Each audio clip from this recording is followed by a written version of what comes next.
to the main. So now we're actually. Hey, there we go. I'm gonna proceed to keep coughing up a lung and dying. Yes. Yes. I actually keep Oh my god. Oh god. What's Why is there echo from that? I think we're good now. Lucas, what have you done? It wasn't me. I think unfortunately that was Hannah. Oh. But I think it's good now. No, it's not me. I've been on mute. No, whenever you unmute yourself, I could hear myself.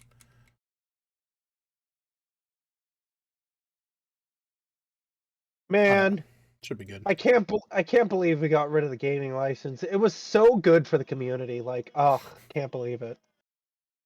Shut up. Now D&D Beyond timed out for me. Yeah, I know. I just got the 504 as well. I got a 503. Well, mine's better because mine's one more. I figured I had the stream pulled up, and I accidentally changed it off of my headset. Oh yeah? Well, guess what, guys? I got a 505. Oh, now I got a 504. Yep, 504 gateway timeout. I thought you had us on scroll screen still. On scroll screen? What the fuck are you talking about? What? Who's that? On the thanks for hanging out thing. Oh no, I definitely switched it over. So yeah, I thought we still were. That's all. No, I switched over because I was gonna start, and now we're having problems with Beyond. But here's a cool thing. I have all of your character sheets on Encounter Plus, so technically I can still access anything that's on there. So yeah. Focusing. So that's a thing. Why the fuck? Like, why the fuck that D&D Beyond gotta act the fuck up when it's the weekend that I run 2 games? Well, you see, I don't know because but, I see a black screen. On what? E+? The map. Oh.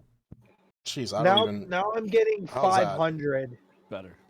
Now I'm just getting code 500. Oh, nope, there's 503.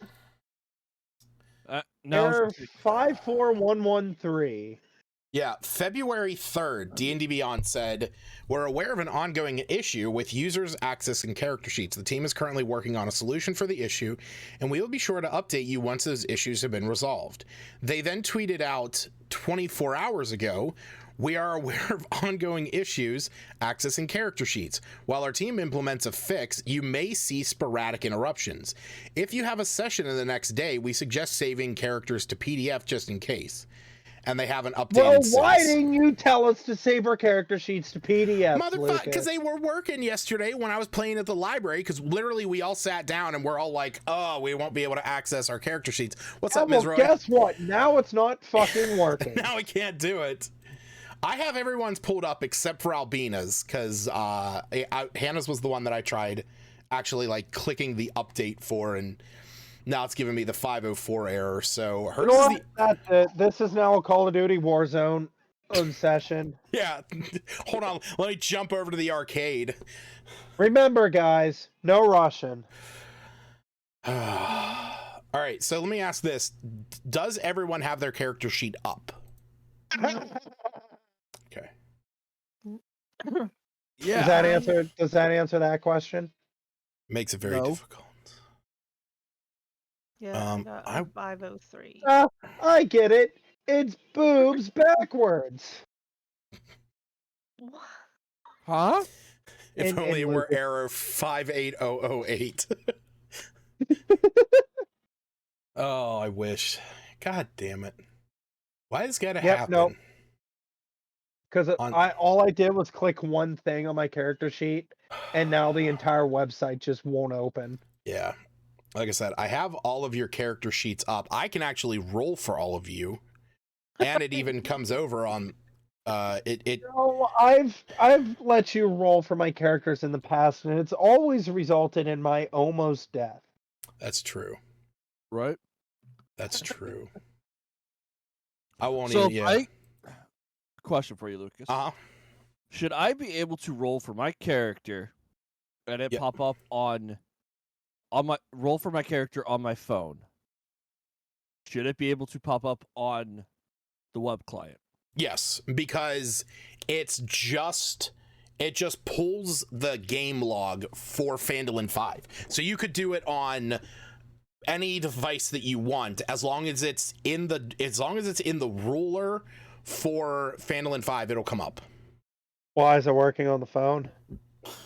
The app's working on the phone, but it's not transferring that to Yeah. web client. Well, let's give it a couple minutes. We'll I'll do a little dance. What is that? 2-man spider web. Hi, I want to offer promotion Oh no. of your channel. Nope, it's a bot. The Get rid of price it. is lower than any, but the price is lower than any competitor. Lucas, give me mod privileges so I can ban it instantly. But the price is lower than competitors. Can I give it to Quality is guaranteed to be the best. Auto on, incredibly flexible and convenient order management panel. Everything is in your hands. Go to dogehype.com. If that doesn't sound like a fucking virus site, I don't know what does. Dogehype.com, but he wants to hype Doge. Hold on. Oh, it's up. D&D Beyond's up. Double check. Thanks, Refresh. I actually only got to the main homepage, so. Oh, I've been able to get to the homepage and that's it. Yeah, my character, I've got a link saved on Okay. Chrome. Okay, so that's exactly what it fucking is. It is a bot and a scam that overloads your Twitch account with more bots to try and get you to become an affiliate faster. Oh, what the fuck? Yeah. And you have to pay them money, and as soon as you miss a payment, all of the bots instantly drop, showing that your channel just dropped drastically. That's funny. Which is odd because this was a thing back in 2019. It is now 2023. See, Why are you getting a DM now? I gained my followers the right way by convincing people that I'm funny and entertaining. Funny looking, maybe. Yeah. Oh my God. To them. That's literally it. Holy shit. You can buy views. Yeah. You can buy them by the hour, by the day, or by the week. Why do you think I have? Why do you think I have 5 viewers? Mizroy is the only real one in here.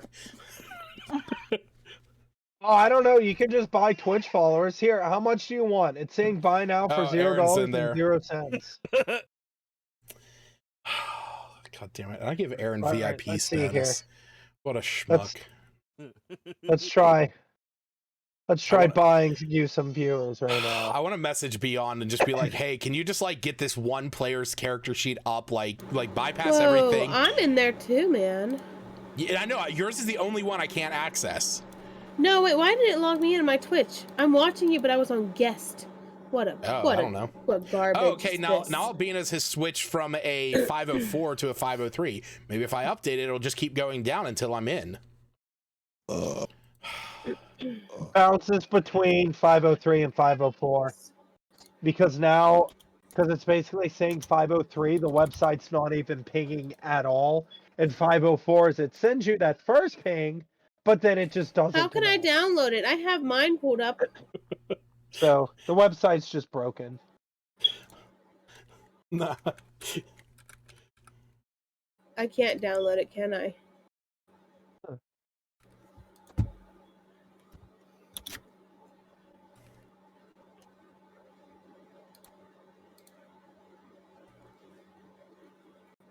Don't let him fool you. Did we long rest or we did not? No. No. Okay. Which is actually why it's like your character sheets are like more or less fine where they're at. And like I said, I have access to all of your stuff, so I have mine. I'm able to load it. If you're able to get on your sheet, that's fine. Fine, we have the OGL. We're taking our D&D Beyond ball and going home. That's it. If they know that you're hosting, if you're still hosting 5e content, they're gonna stop you from streaming and doing everything. Jeffrey Bezos said they cost Wizards of the Coast money. It's time to shut them down.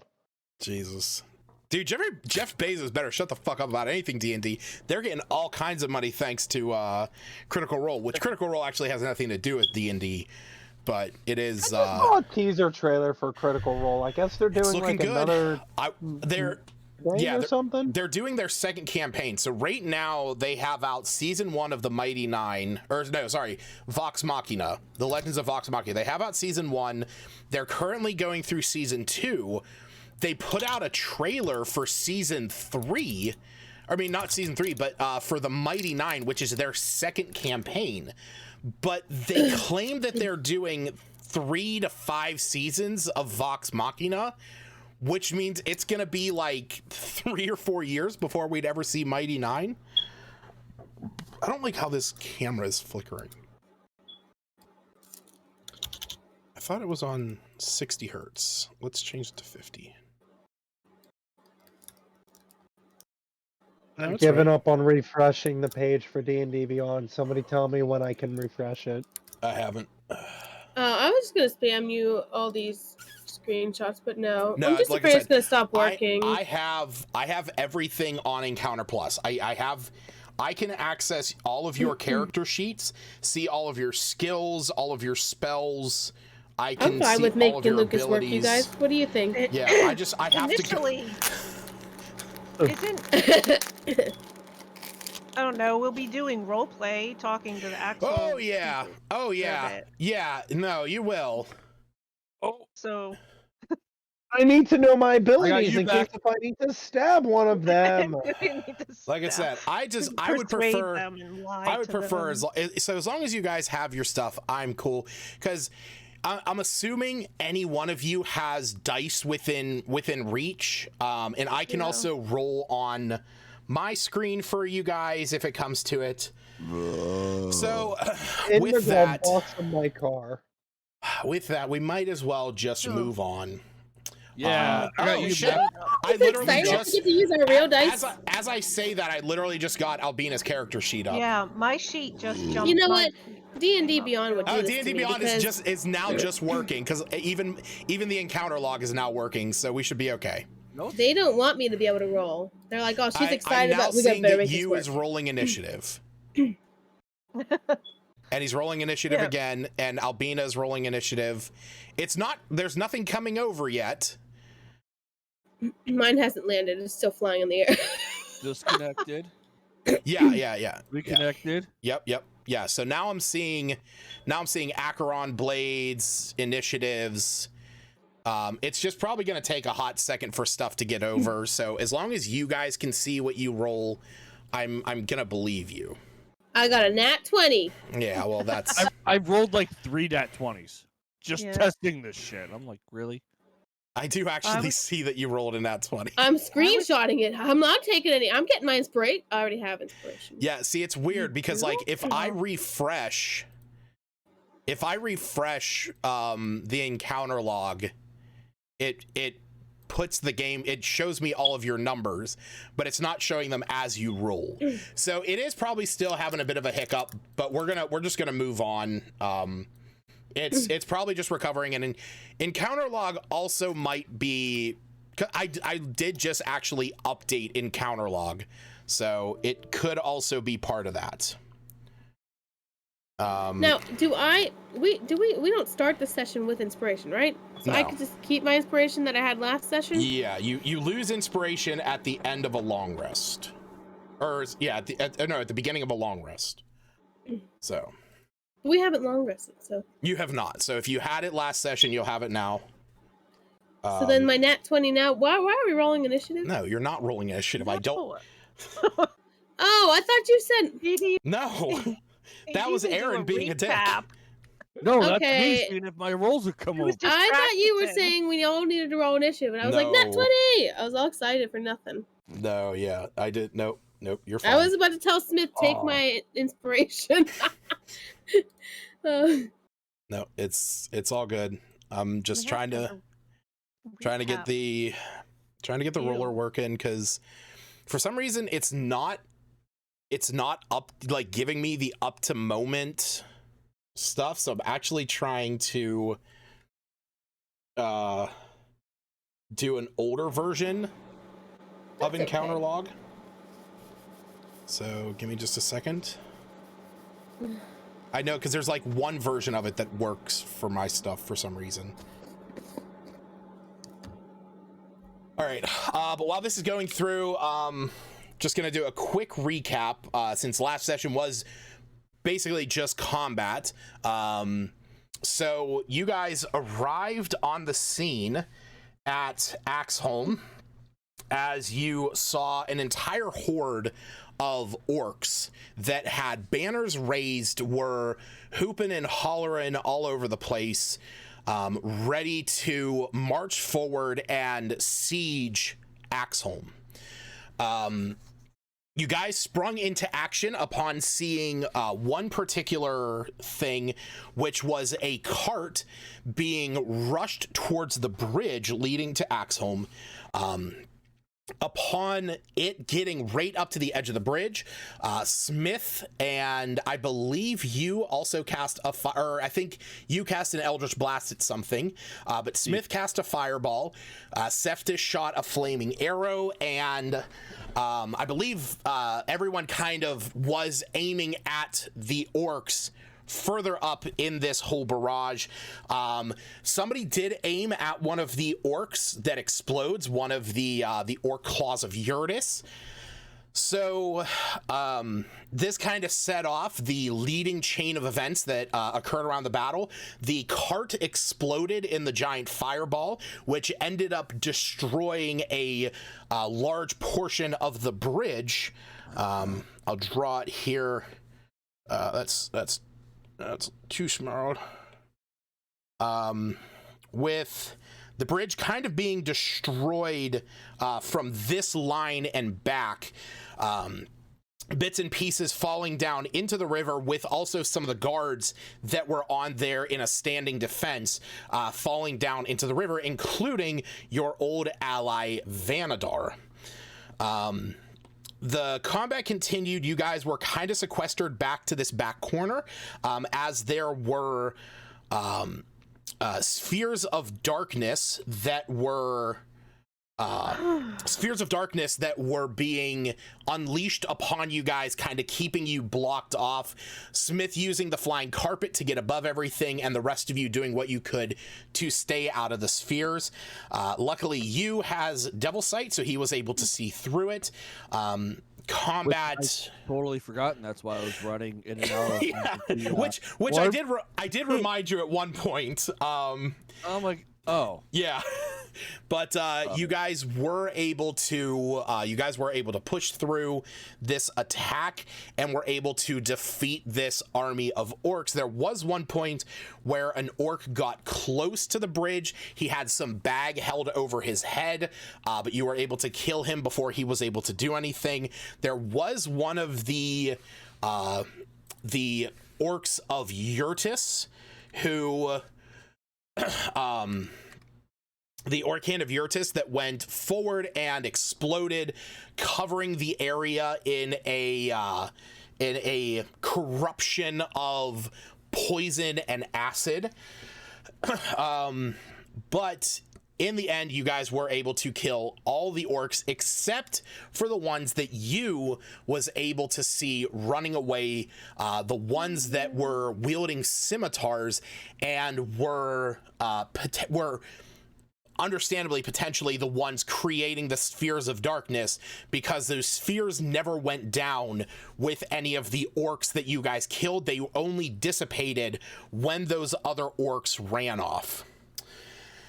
After the battle, the group went about gathering the bodies of the orcs and creating a large pile in order to sacrifice to Karen. You and me were sacrificing them to Karen. Around that same time, the clerics who were the guards who were down in the water pulled Vanadar's body up, called everyone over to help try and revive him as their spells were not working. Iluna offered up a diamond worth 2,000 gold from the bag of holding, and you and Albina both rolled religion checks, each of them rolling nat 20s.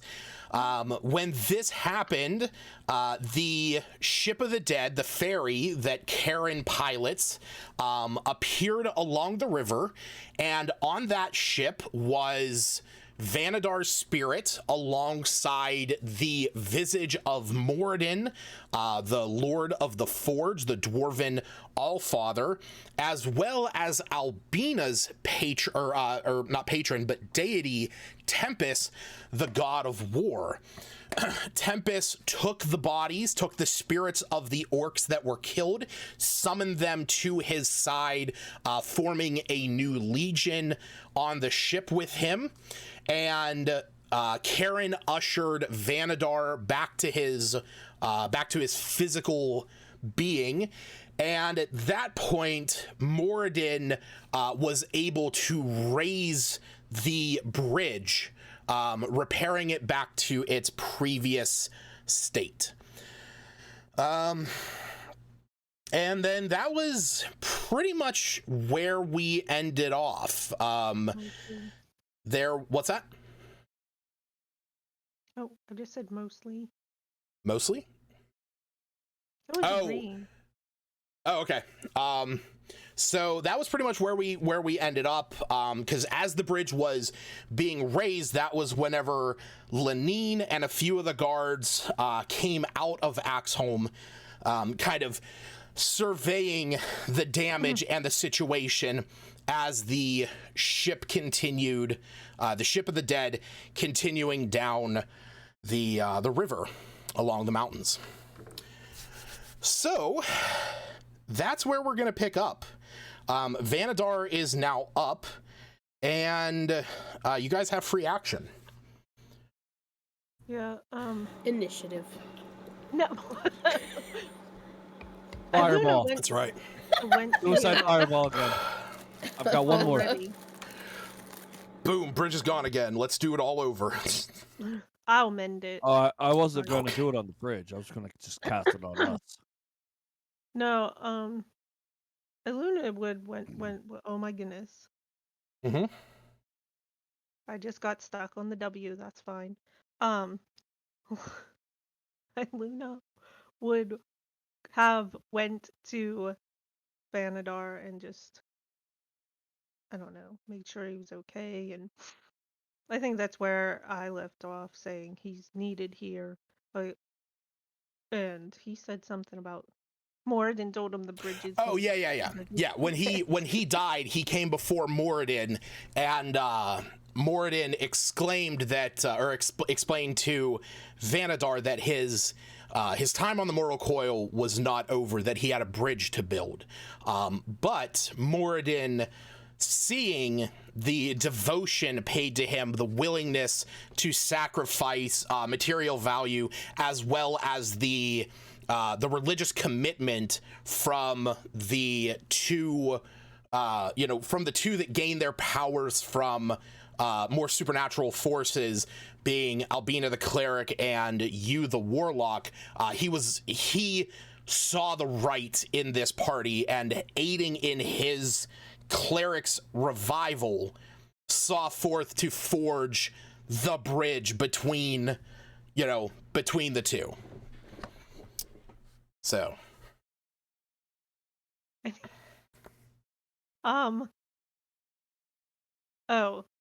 was it likely that we saw Smith with that bag? 'Cause if so, Iluna would just ask him what he found. I mean, I know Smith picked it up and looked into it while you guys were, because I know that was around the time that you were using like the decanter of endless water. So Yeah. I don't know if Smith was trying to be, secretive about that, or if he was just investigating it. That's up to Smith. Well, also oh wait, not almost no one saw that bag because Smith was high. Yes, Like, you guys no one all else still saw had, him yeah, you holding guys that, all still had spheres of orc, but- darkness impeding your vision. Okay. Well, yeah, I guess it depends if Smith was discreet with that or not. Man, I must have missed a hell of a session last time if Smith was high. Yeah, It it was also still looked session perfect. 69. Yeah, well, 69 too. Oh, Aw, it was my man! birthday. It was my birthday session. You forgot the important part. Oh, right. Yeah. That's it. That's I it. wasn't being discreet or anything. Okay. I was Okay. just curious as to what it was. I'm assuming something explosive. Yeah, if Luna would have seen it, she would ask what he saw or what he has. And ask if we want to try and track those orcs. The ones, so are we just regrouping with everyone in Axholm, or do we want to try and find the orcs that ran off? Because you said they went that away. Yes, General you direction. did point out that the orcs ran off towards what is actually more the north. Like, I know it's a pain in the ass, but the left side of this map is like more north because it's up along the Sword Mountains. In playback, you said it was something like a cliffside, so if it seemed Yeah, it's like a drop down. There, super it's like precarious. steps down essentially.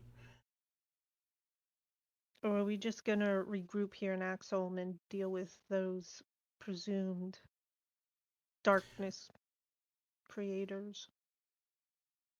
We just regroup. Anybody else?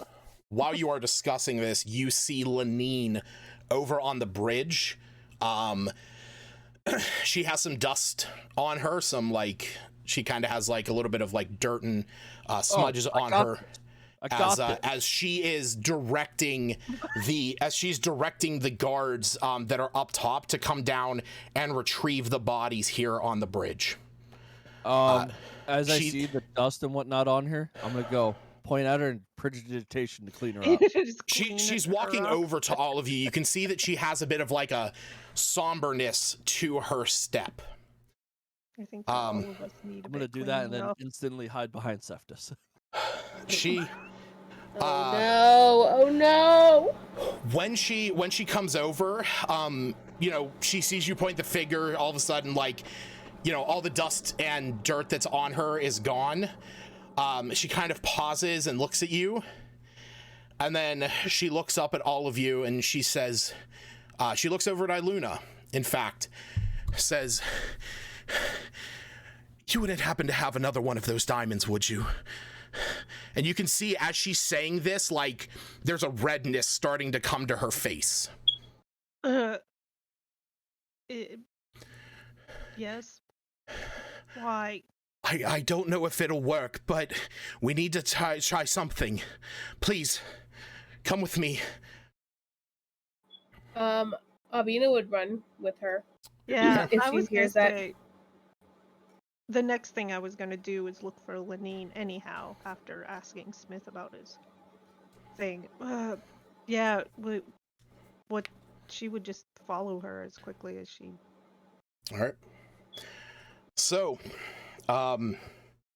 as you start to make your way in to Axholm, you guys cross over the bridge and into the familiar space that you have a few times.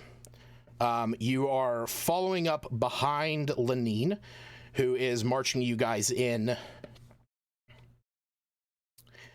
And I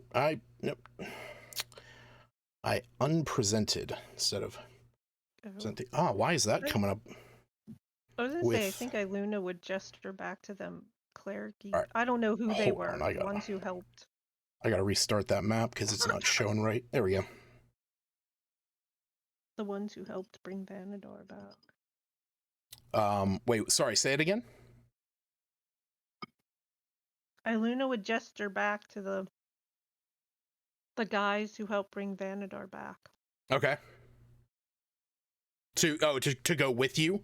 Yeah, to wave them over. Okay. Give me a second. They clearly did something. Just be like, or... "Oi!" Yeah. You see that they will join, as will Vanadar. Mm.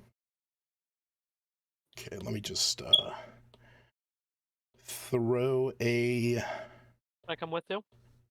Yeah, Of course, Albina would be pulling you. Everyone going? You wouldn't have a choice. Yeah. I think this is everyone, as long as you're willing to go. Honestly, Albina why are just you grabs pulling you? Smith and Iggy and starts pulling them toward. Okay, Come we're on, gonna guys. Yeah, Use I would that- have thought the urgency. That cool ass token. of I mean, if I Iluna's saw Lanine's gesturing face, if was I'm like- understanding that we all saw her. Okay, so as you guys are marching in, you see Lanine moving at a very quickened pace. As she's walking in, she looks back at you, Iluna, and she says, "Do you have another one of those diamonds?" Yeah, I would get one out. I'll just. Okay. She holds out her hand for it. I'd give it to her. I don't Okay. like. Why are you always As- giving things out for free? As you as you are walking in, you guys see Asdalor Whitefang and Don John Raskin standing there at the entrance. Asdalor is standing next to the two gnome kings of Gnomengard, King Nerkly and King Korbaz. Continuing in, you guys see that there is a crowd that has formed inside of one of these farther back sections. There is a crowd, there's a commotion going on over there. As you're heading in, you start to hear the sound of sobbing and weeping. And you hear a voice break through the commotion that is instantly recognizable to all who have spent time in Phandalin, as you hear the voice of Tobin Stonehill screaming, "No! No! No! Come back!" And as you guys make your way in, you can see that a portion of the roof, the inside of Axholm, has collapsed. And Tobin, a path is made, and you can see that Tobin is sitting there, and you can see that Maggie has been crushed by a piece of the ceiling that has collapsed. Thank you. Oh shit! You're awful. Tobin looks up at all of you. Tears are streaming down from his face. Zelene is kneeling down next to her, and you can see tears are on her face as she looks up at all of you and says, "Please, do you have anything that can help her?" And how long has she been dead? As you've run up to. They look over. And they're kind of looking around. It has been a few minutes. And you see one of these guards over here that has the symbol of Moradin on their chest. She walks over and looks at all of you and says, "It is beyond our capabilities. We tried reviving her, but there is no response." Reviving her how? As Woo's kind of like warming his hands up. The revivify spell. It has been too long for that, and we do not have anything. We don't have anything worth, at least we don't have a diamond worth 500 gold to even attempt raise dead. And the only one here that could even do it is Vanadar. Well, he's here. I would have think like as soon as Iluna saw Maggie, she would have like reached for Vanadar and those two men who helped her. Well, Helped him. You's going to Thank go you. up to her and do a medicine check to see if there's anything he can do. You check her pulse, and she is gone. You throws his hands up. Oh, she's dead. It just walks away. As soon as you say that, Tolbin just wails in agony. You know, the normal, hey, folks, how you Tolbin gone. You are looking at a destroyed man as his face is beat red and just screaming in agony. And through it, you hear, "No, I can't lose another kid. Not again. I can't go through this again." So Iluna, you are pulling Vanadar up there? Yeah, and those guys would be like, we have to do what you did. Bring her back. Vanadar like, nods. Shove a diamond at him. You see that... well, if Lenine had the diamond, she would probably rip it from Lenine's she hand hands and it to shove in. Vanadar. Like, give me this. This goes to her. You see Adabra walks over to you, Iluna, and says, I did what I could, but she was already gone by the time that I got to her. I'm so sorry. There was nothing I could do. And you... Iluna's wavering between, like, anger and sadness. I'm going to walk down the hallway. What hallway? There's lots of hallways. Oh, there we go. This way. What, like down there? Yeah. Okay, sure. I mean, it just... He's just going to wander. Okay, yeah. I mean, that leads to the hallway that goes to, like, where the arrow slits are on guarding the entrance, and also the stairs to the upstairs. I don't... Has you ever been here before? No. Yeah. You has never explored Axholm. Okay. He's going to do that while... Okay. Without trying to get in trouble. Albina just falls to her knees as she hears them say that only Vanadar can help. And she's just holding Maggie's little hand. Okay. You said is she buried? Yes, there is like rubble on her. Yeah, then Iluna would move rubble and shout at Septis to help. Because he's strong. That's how she sees him, at least. Do that. Okay. But gently. Oh, gentle removal of rubble. Yes, like flick a rock away at a time. No, with her body. Like, don't harm her more. When you said that, I'm sorry. It reminded me so much of the movie. What's that movie where like death still comes for you? The one that has like the falling logs in the beginning. Final Destination.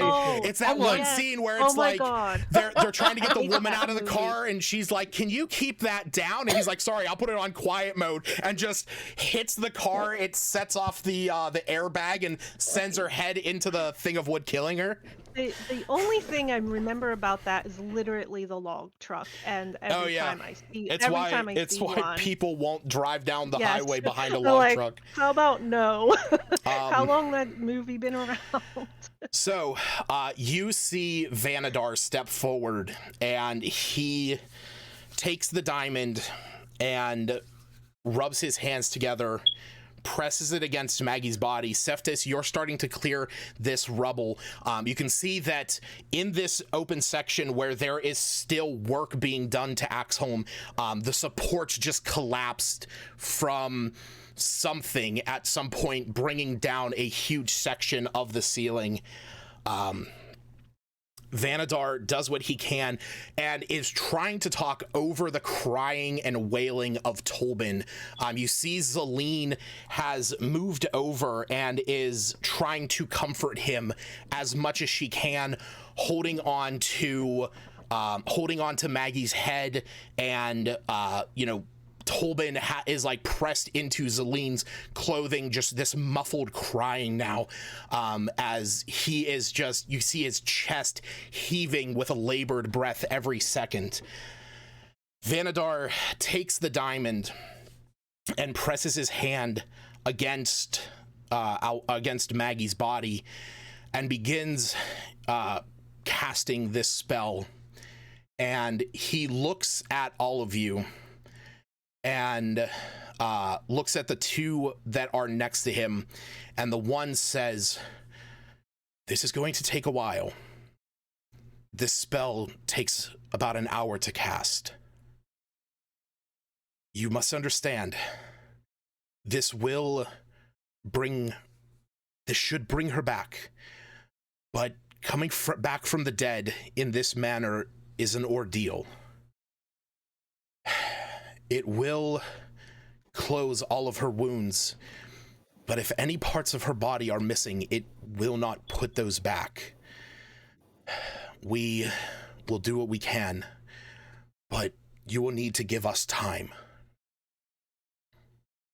Can we still I was unbury trying her to roll to body help.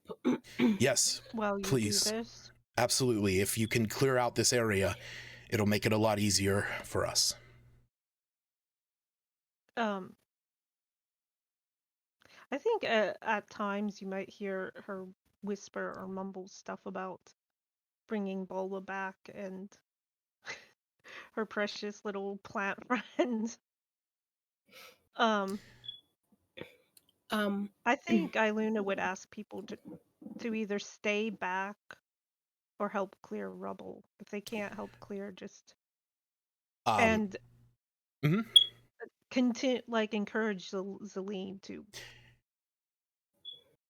take oh my god, Tolman away and help console him, because she's probably the best person for it. They have their special rat friendship relationship going. As you are attempting to do this, Zelene says, "Come on, Tolman, we must let them work." And Tolman says, "No, I can't leave her. I can't leave her. No, this is my girl. I've lost one already." He like looks up at everyone. He's like, "Do you know what that feels like? To get a second chance? To get a second chance at a family, and half of it's gone now? I can't leave her side."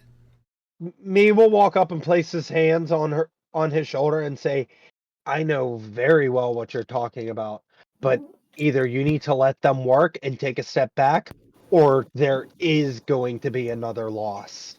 At least let them try their best." Zelene looks Sorry, up I can't really do the voice or anything. Yeah, My that's voice is fine. shot, hence why I've been muted as well. No, you're fine, man. Zelene looks down at looks down at Tolman and says, "Come on, let us clear some of this rubble. When she comes back, why don't you go and speak with some of the others, get together some blankets and pillows. She will need some rest when she comes back." He says, "Can I?" Can I hand him the bulb? The bulb. Oh my goodness. The companion orb. This bulba in it. Okay. Yeah. And just be like, add this to the space you're creating, and shows him how to open it. I don't know if it can be opened by anyone. Yeah, you just basically press the you press the thing on it, the little conjuration symbol, and then close it back up, just because it's not necessary for Bulba to be around right now. But Albina would want to tell him that she wants to tell her that her brother is still alive and not to give up on hope, and to he looks at you and a brother. She said something about having a brother at one time, but didn't know whatever happened to him. He's alive, and you know that. What do you know where he is? I don't know the full details right now, but let's just focus on bringing her back. Yeah, I can do that. Let me go. Elmar, you have blankets and pillows or somebody around here has that? I need some for little Maggie.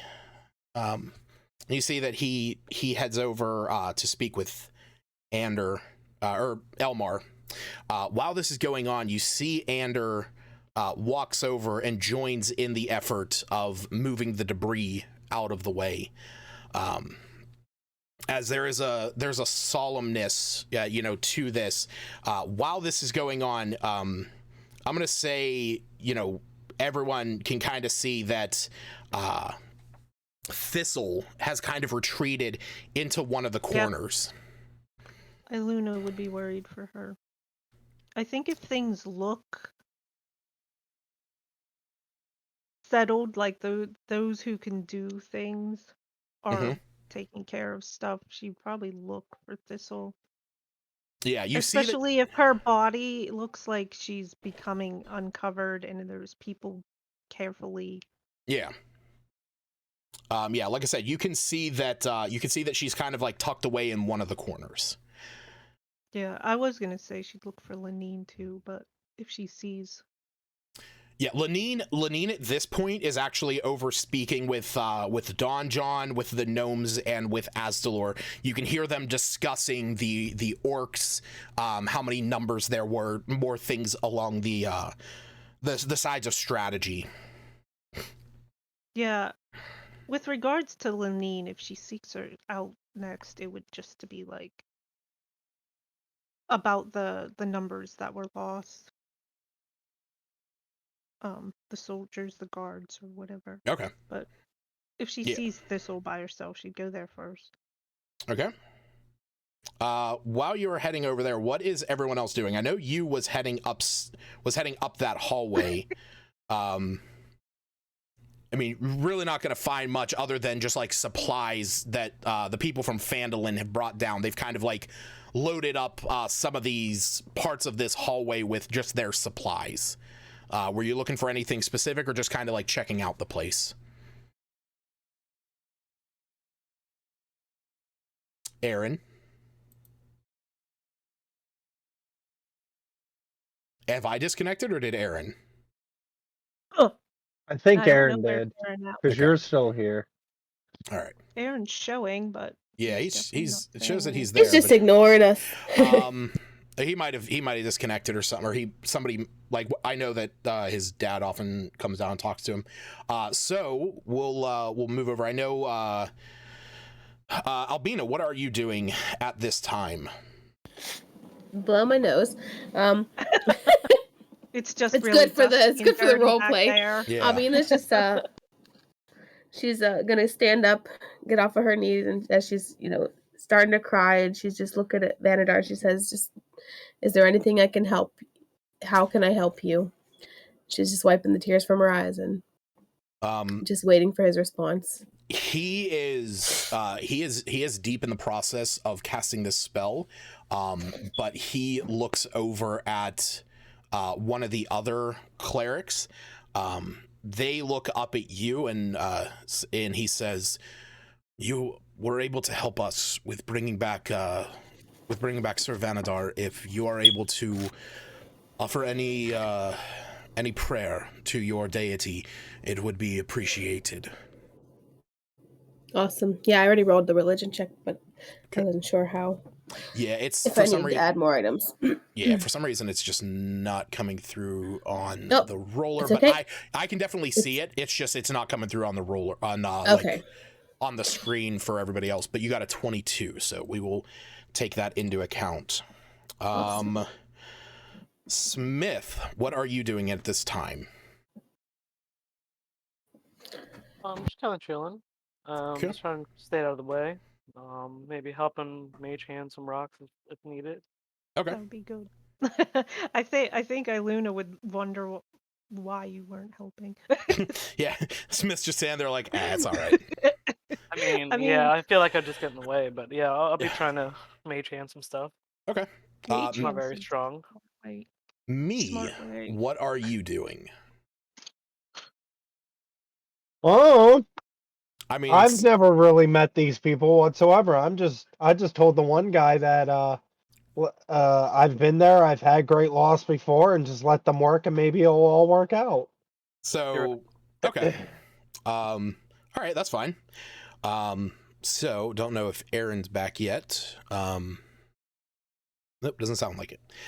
So Iluna, while this is all going on, you head over, you see Thistle kind of sequestered in that corner. She has a blanket that she is kind of like holding up to her, and you can see that she is shaking. No, I would sit with her and talk in very hushed tones and very short words. Yeah. To console her. We're helping as much as we can. There's some powerful magic here. She's sitting there. She kind of has this like 1,000-yard stare as she holds this blanket to her chest. I think she would ask her, were you with her when it happened? Because I would imagine they would have been. She doesn't say anything, but she nods. And as soon as you ask that, you see her face become flush.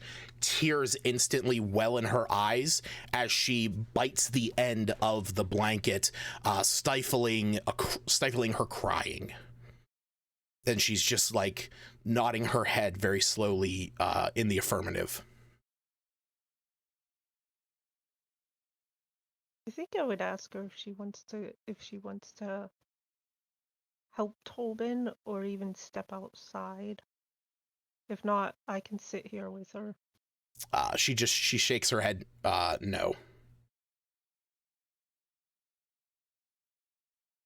I think I would sit there with her and Anime.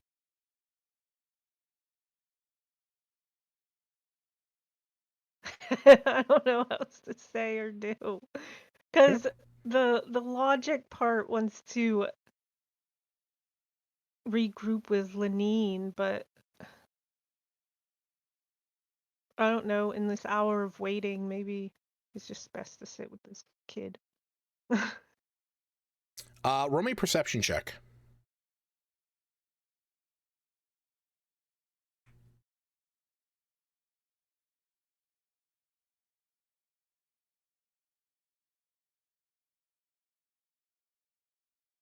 Ooh, I clicked it.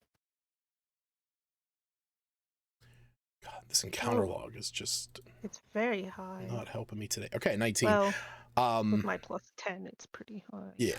So you, as you're sitting there, asking her these few things, you notice that the blanket she is holding is kind of made up of a patchwork, and you can see that it has on there the name Thistle, and then below that you see Maggie's name, that it's like stitched into this. Oh. I think I would gently touch the Maggie's name and ask if they made this. She kind of jumps when you reach your hand out. As you ask that, she nods, bites the blanket a little bit harder. Tears just continuing to roll down her face. She says that she pulls the blanket from her mouth and says, we made it together. I was showing her how to sew. She looks up at you, red eyes, just, very puffy face. She says, we heard the explosion outside, and Maggie pushed me out of the way. That should be me under there. And then, immediately bites back into the blanket. Come down here. Somehow, some way. Smack her across the face and tell her, yes, it should have been. Me's voice carries over no matter where he is, and it's just a faint whisper going, that's rough, buddy. I was gonna ask if she's having survivor's So yeah, I was gonna guilt. say nothing better She than survivor's guilt. absolutely is having survivor's guilt. Yeah. Like, Jesus Christ. if it was as intense, if you were gonna play it out that intensely, like she just happened to get away, or This is one of those pick her up moments and where, throw like, her. if I was like a more sensitive DM, I would have put in the chat feed for today's session, like, trigger warning, survivor's guilt, but that would have ruined it, I think. No, it would not have ruined it.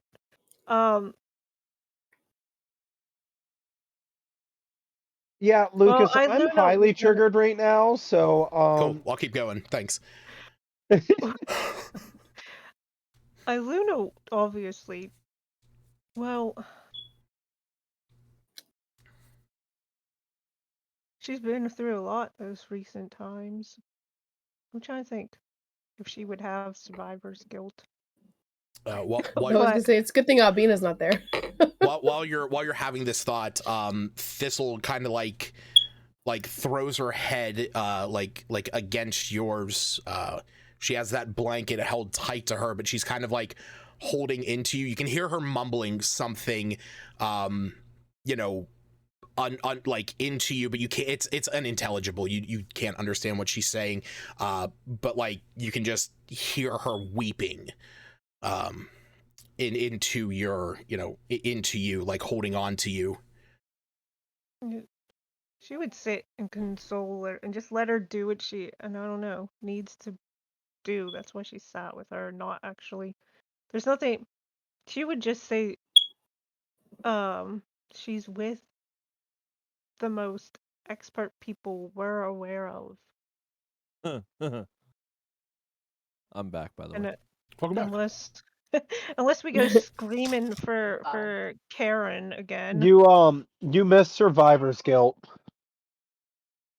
It was revealed that Thistle, the little girl, and Maggie, the other little girl, were together when the ceiling collapsed, and Maggie pushed Thistle out of the way. I suggested Iluna slapping her because she lived on. That's what you also missed, Aaron. Yeah. Aaron, yeah, speaking of which, you wanted to go and explore. Did you have any like specific purpose, or did you just kind of want to get a layout of Axholm in general? Yeah, I pretty much just did that because I knew I had to step away for a second. So okay, that's cool. So yeah, I gave excuse why you wasn't around. Yeah, no, that's fine. I mean, I'm fine like putting up the map for this place. I mean, it's not fully complete. The party has been here before. I know me and you haven't. Like I was saying to them, more in the area that you guys are currently. There is just those areas where the arrow slits are located, the stairs leading up. That is more being used as a holding place for a lot of the stuff from the Phandalinians. You know, there's people that have been set up in those areas where they can like rest and stuff like that. So it's more just being used as like a staging ground for everyone else. Isn't this where me and you met up with the party? This originally? is, yeah. You guys have been here before. It's not that you haven't. It's that you guys went down to Axholm with the Phandalinians when it was attacked, because you guys kind of followed the Black Dragon cult up to Phandalin when they attacked, showed up, partway through the fight, and then went down to Axholm with the Phandalinians. Yeah. Say, So it's not that you. Yeah, you would have basic knowledge about this place. Yeah. You may not have explored thoroughly.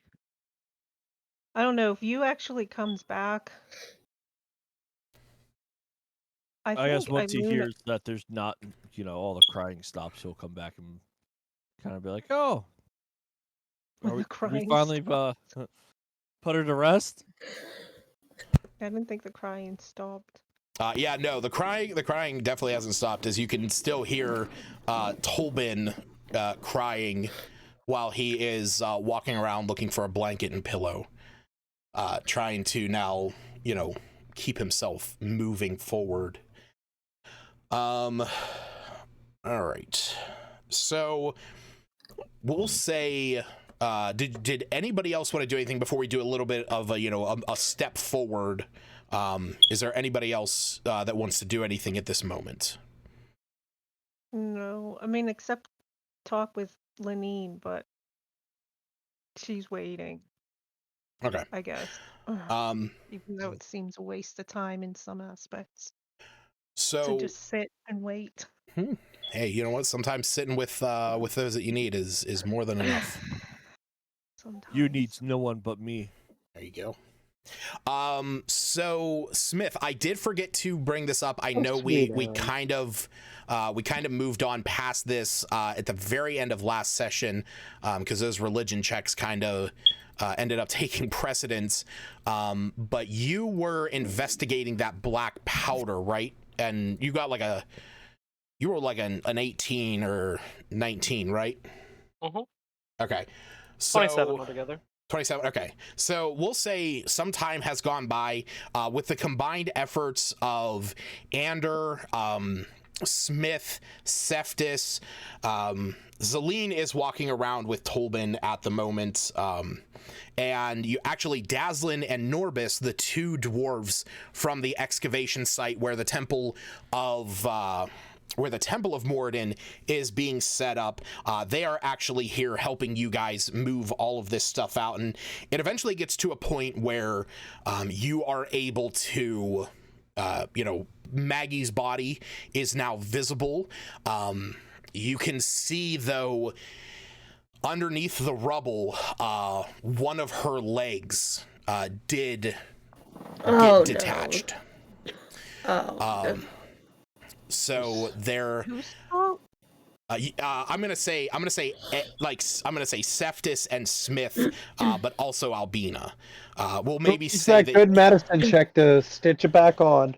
We'll maybe say no. that Where's you that also ring? saw it whenever Yes, he came the back ring. through. Actually, But Albina's focusing on the spell, so she wouldn't really be able to stop and be like, Seftus, and take that ring from him.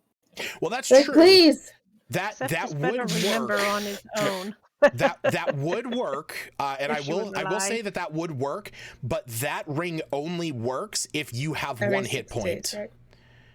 Yeah. No, like when we bring her to life, would it work again? If you lose a body part, the ring causes the missing part to regrow and return to full functionality after 1d6 plus 1 days. So it's not that it's within a time frame. It is that as long as you have one hit point the whole time, within 1d6 plus 1 days, that part will regrow. Okay, so Albina will know that and just kind of keep that while she's focusing. Yeah. So just leave it next to the body. Would that work? Does it? Didn't he say it reattaches? Or no? No, if you have to have a hit missing. point. Yeah. No, you have to just have it for the spell itself. I thought it healed all. I thought we were wounds. revising. So the thing is that the particular spell that they're casting is Raise Dead. It closes all mortal wounds, but it doesn't restore missing body parts. If the creature is lacking body parts or organs integral for its survival, for instance, its head, the spell automatically fails. So it will close mortal wounds. I get what you're saying. Like if we just put her arm on essentially the stump and kind of just do a hack stitch job, the mortal wounds might heal up and reattach the arm. Right. So I see what you mean, Smith. Yeah. I know what I'm getting at, yeah. If I'll say if anybody wants to make a medicine check to try and attach that back on there while this spell is being cast. I can try. I have a +6 in medicine and +8 in sleight of hand if somebody wants me to try and do a hack job, stitch job. I have proficiency in medicine, but somebody has to actually tell Iluna that they found her leg disattached. Oh yeah, that's a good point. Nobody said that yet, so I'll say technically Albina has the highest medicine if we're going numbers wise, but anybody can try this. But if I stop, I wouldn't be able to stop. I mean to attempt. I mean, I'm not going to take away your roll of that religion check if you're attempting that medicine. Oh, okay, that's what I was thinking was going to happen. All right. Well, Albina will. Okay, we'll say we'll maybe say that this information is relayed outwards, so everyone is aware that her leg is detached. Albina just gasped, her leg. The leg. Did no one tell Iluna? No, that's what I'm. You might hear me scream her leg. Her leg. Because it. Hey, where's the best place for Maggie to work at now? IHOP. You guys are horrible. Saw that one coming. I was gonna say, get the soundboard from the one fish guy from SpongeBob that just screams, "My leg! My leg!" Okay, I rolled the worst medicine check. So apparently I was. I was gonna say, is Iluna walking away from Thistle to go and do this? Well, that's what I was trying to get at. If Iluna somehow became aware, she would try to help. Okay, so walking away from Thistle. Okay. What is the... I mean, you have to walk away from Thistle to go and help. That is the point that I'm aware. making. I didn't know it was a major point to be made. Just leave the culprit in the corner. She's the reason. She would whisper, "I'm gonna try and help." It's your I would fault imagine anyway. Thistle would hear the same yell or whatever. Yeah, she does. She'll be you kind of feel her. You kind of feel her body like tense up as her crying intensifies. As you step away to go over and offer assistance. I can't believe you would do this. How dare you? It should have been you. Pull her over by her collar. You see what you've done? No, I'm just kidding. No, what did I do? Ander will go over and console his sister. I forgot about her brother. Yeah. Ander was over helping Seftis and Smith and the dwarves. All right. Yep. Yeah, I did my roll. My attempt to help. It was terrible. All right. So while those three are attempting to reattach Maggie's leg, and Smith is now, I'm gonna get to Smith investigating that black powder. What is Smith and you doing? Or not Smith, Seftis. I guess just watching on. There's nothing else that needs moved. It's not really much you'd want to do, really, I don't think. Okay. Aaron? Oh, he's gonna see what's he's just gonna kind of venture around. Okay, cool. So Smith, as you are starting to take a look at this powder, you pull a little bit of it out, kind of examine it. It has a very similar scent to gunpowder. You're used to explosives as somebody who has practiced fire and evocation magic for quite some time. You feel this.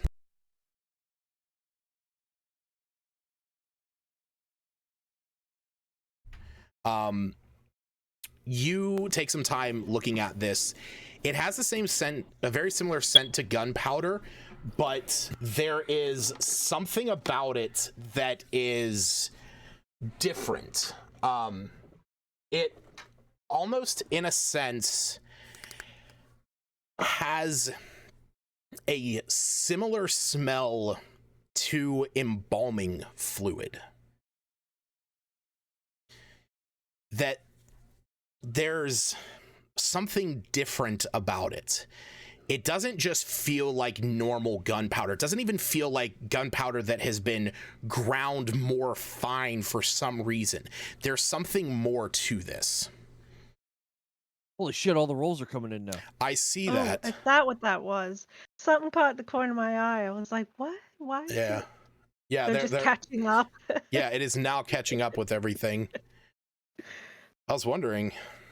No, I was looking for. You're, like I said, you're not really able to discern exactly what it is based on its looks, but that scent, when you do that Arcana scent, there is something about it that kind of has like the hint of embalming fluid.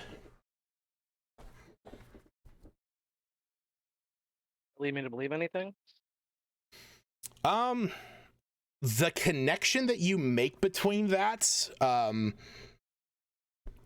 you're not really sure. You're not sure how those two could be, tied together. You can't think of any. Do me this. Roll me an intelligence check, just a straight up intelligence check.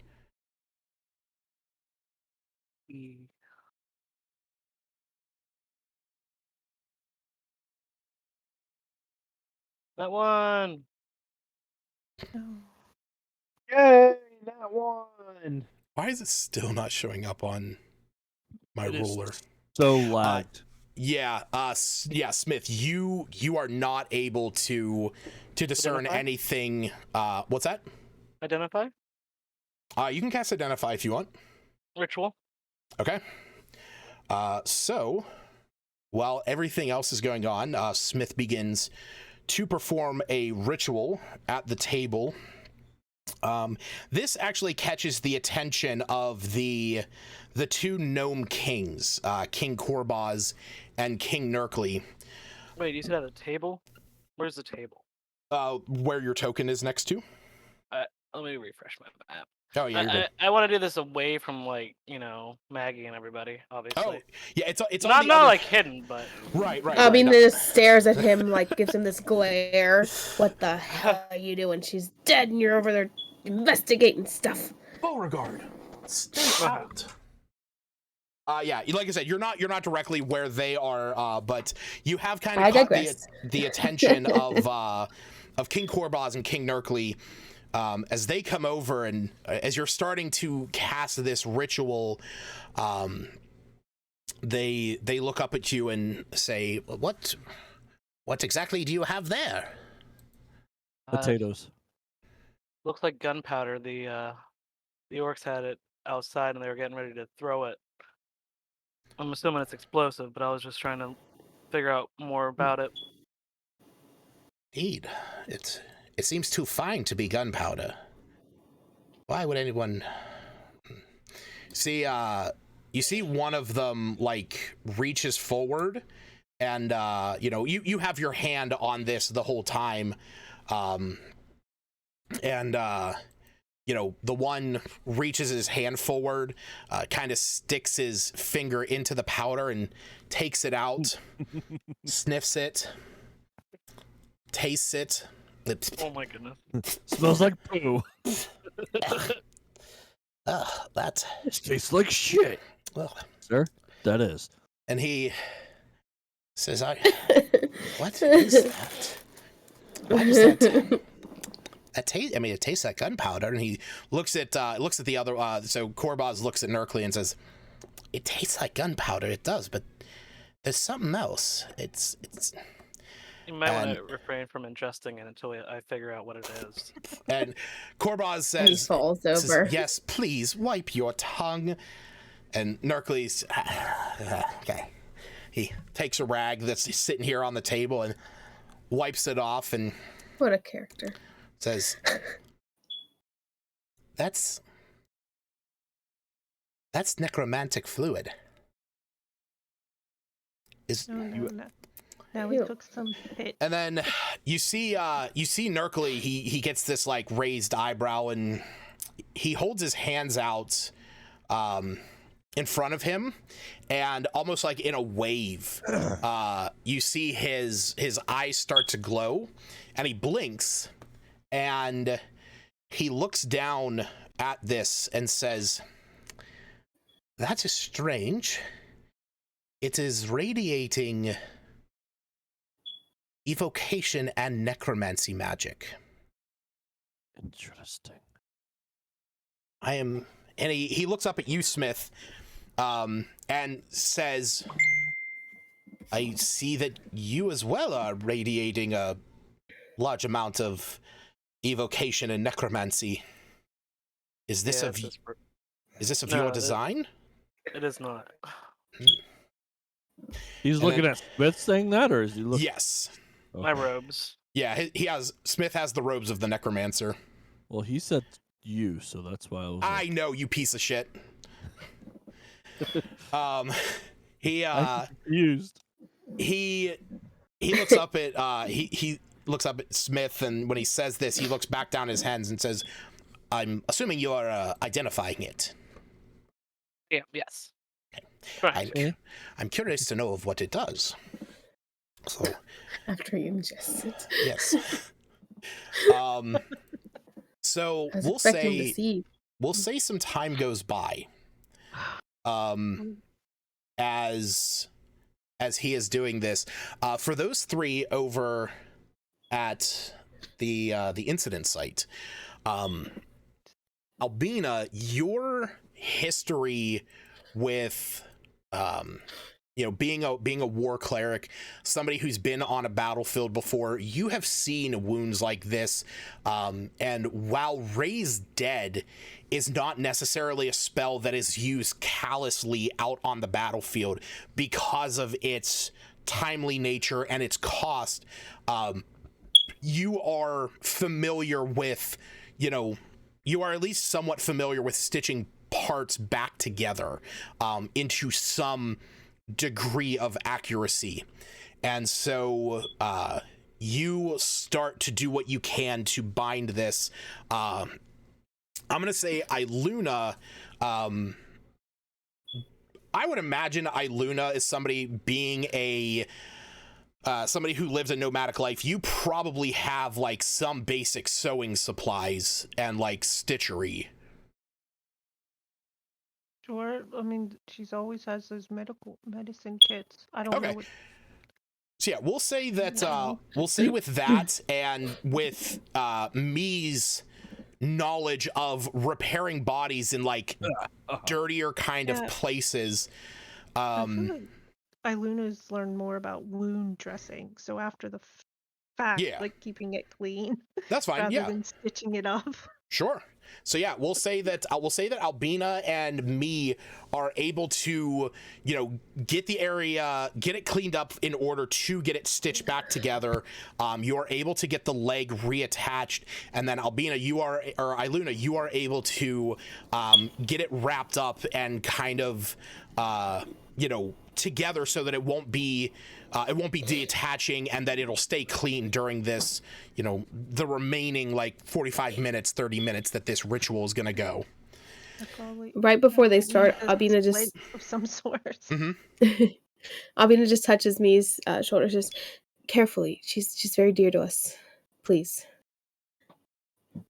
Stitch smaller things on smaller people. They seemed fine. Usually it's a wooden peg leg, though, or a hook, but I'm sure it's the same as attaching an arm.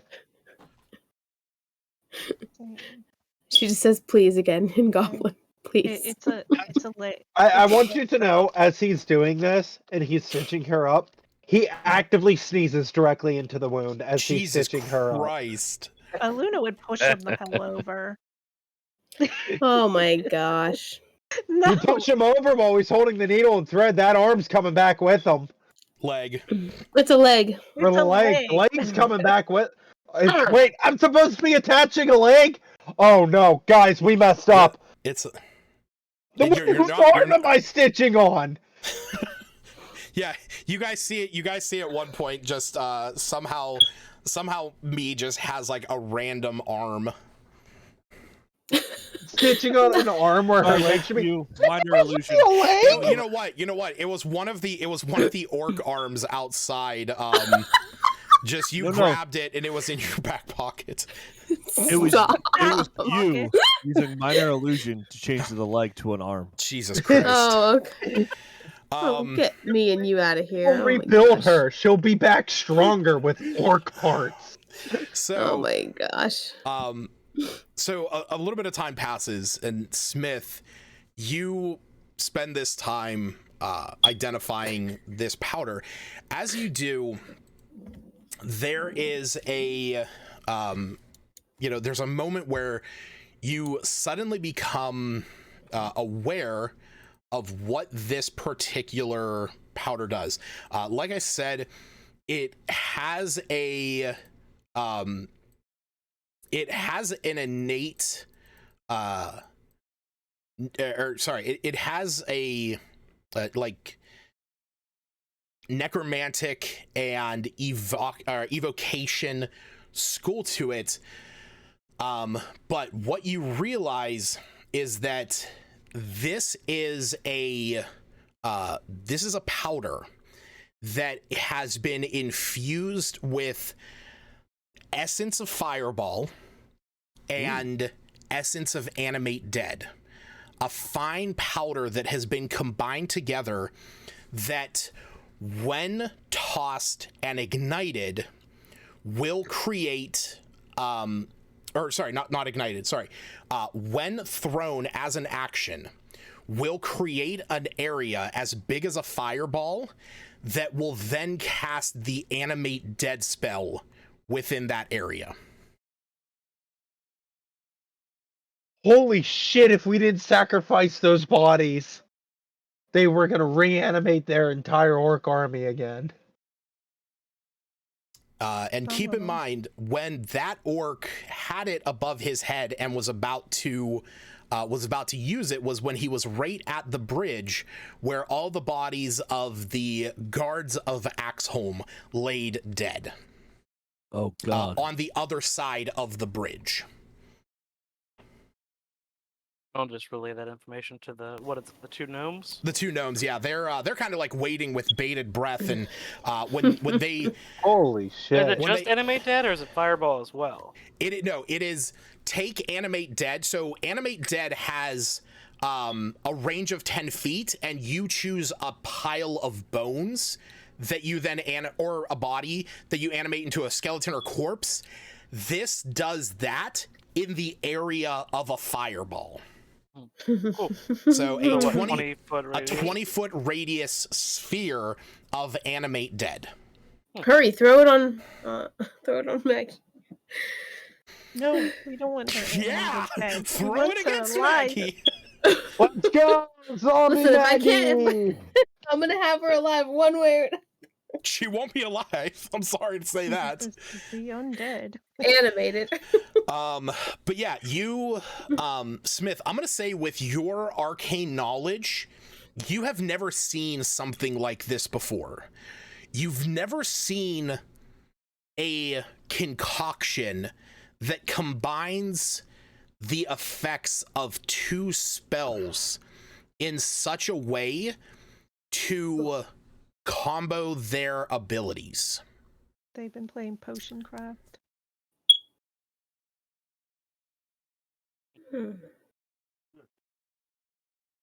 That's funny. Oh, also, there's something else that you sense as you are getting this information. The skeletons or zombies that rise are imbued with the essence of fire. That they are immune to fire, and their attacks deal additional fire damage. If only you could do that to... But you also know that this is a one-time use thing. Oh, that stinks. This sounds like a lot of fun. Can we take it outside and throw it at all the bodies? They're gone. They're what gone. Body? Karen, you guys sacrifice them to Tempest. And Karen and whoever. It's keeping on us. There might come a time that we decide to raise an undead pirate crew. It's all Smith's. It's all Smith's hands.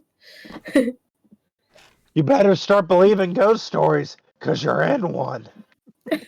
So, I don't have an item specifically for it yet, Smith.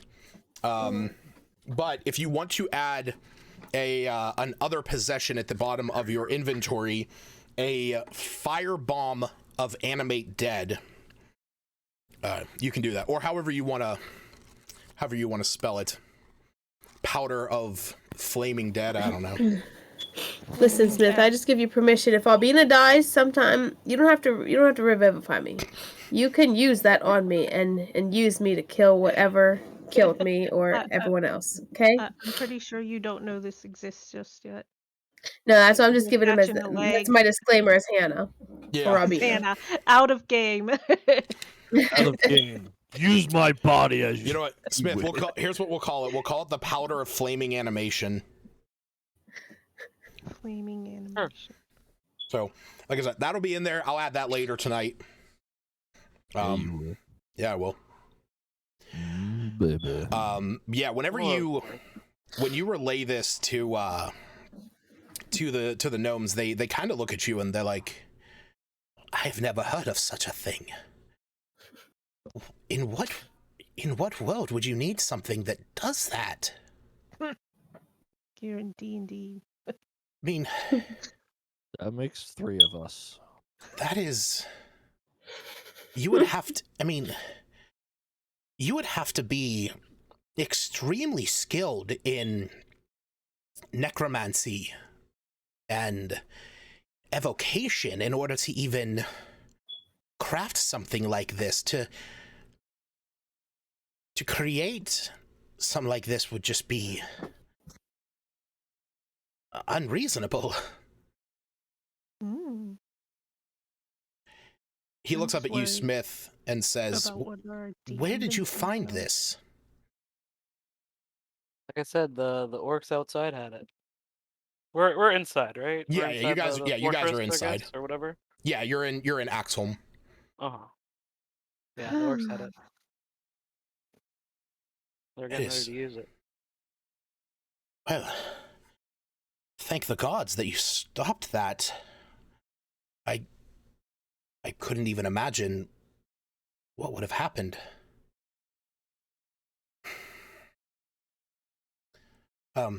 Make sure that you keep that safe. Yeah, we'll do.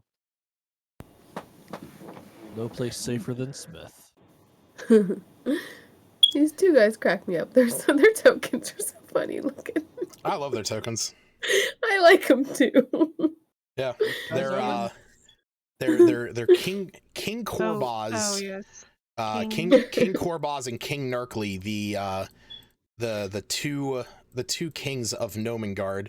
The party met them in the very beginning of the campaign whenever whenever King Nerkly was afraid that there was a mimic somewhere in Nomengard, and thus glued King Korbaz to their bed so that he wouldn't leave and wouldn't get turned or attacked.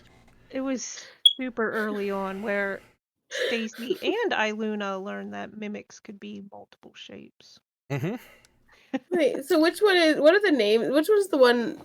I can't even tell. The one that to the right with like the bluish eyes.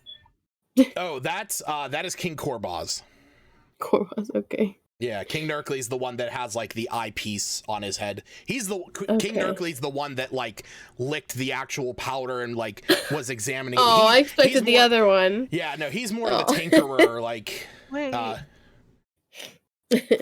I just had a memory of them from way back then where one of them hid something behind their back, like a gun or a knife or something. And it was briefly saw, but we never asked them much about it. Oh yeah, because they offered you guys something in return for helping them, and as such, they offered you guys the wand of pyrotechnics and the hat of wizardry that was in a small chest under their bed, and there was something else in there. There was something else that they hid. Like this memory came flooding back. Yeah, you don't need to worry about that one. No. Hat of Wizardry still in the party. Iggy is, I don't even have Iggy's token on the screen, but Iggy is still wearing that Hat of Wizardry. There he is. No, I was just, it would explain so like why he would know about the stuff he knows about. Goes around making things. Or investigating. I mean, that's the whole thing about the gnomes in Nomengard. They're all tinkerers. All right. So, the hour goes by. Oh, yes. Once that leg was attached, Iluna would go check on Thistle again. I mean, she only ran in there to. She doesn't feel like she can help much in the bringing back to life part. So. Okay. You head over. You see Ander is sitting there. And he sees you walk around and says, she's pretty torn up about this whole thing. It was highly traumatic. Yeah, those two have been inseparable since you guys introduced them. Iluna would just crouch near her again, say, we're still fixing her up as best we can. She nods. She kind of has her face pressed into to Anders' chest. And you see just this like very slow nod. Does it look like she'd be interfering this brother-sister consoling thing if she sat next to them, or? No, I mean you see Anders sitting up on a crate. Thistle is, kind of like standing in front of him, and he kind of like is just holding her at the moment, as she's having this kind of breakdown. So yeah, your presence would not be impeding on anything. I suppose she would sit with her and help console her, go back to what she was semi-doing on the other side. There she is. All right. So, like I said, the hour goes by. Albina, does me hang around Maggie while the spell is, or while the ritual is continuing, or would you go off and do something else? He would probably wander off, see what he could scavenge, see what random bits and pieces he can find. Maybe make a new crossbow bolt or something. Who knows? Okay. I will say, if Iluna can sense the time, I don't know, they don't have watches, she'd probably go back near the door as the time was approaching, just to sort of relay information if she gets up, I guess. And if she doesn't get up, then to go into Maggie. Oh, just kind of like hanging out by the door? Yeah. Like, if it feels like it's, I don't know, 10 minutes or less of the hour, she would. Okay. Yeah, Jared, if you want to attempt to scavenge some things, maybe craft some bolts. I would say that there might even be some hanging out here, considering a lot of the dwarves here do use crossbows, so they might even be able to provide you with some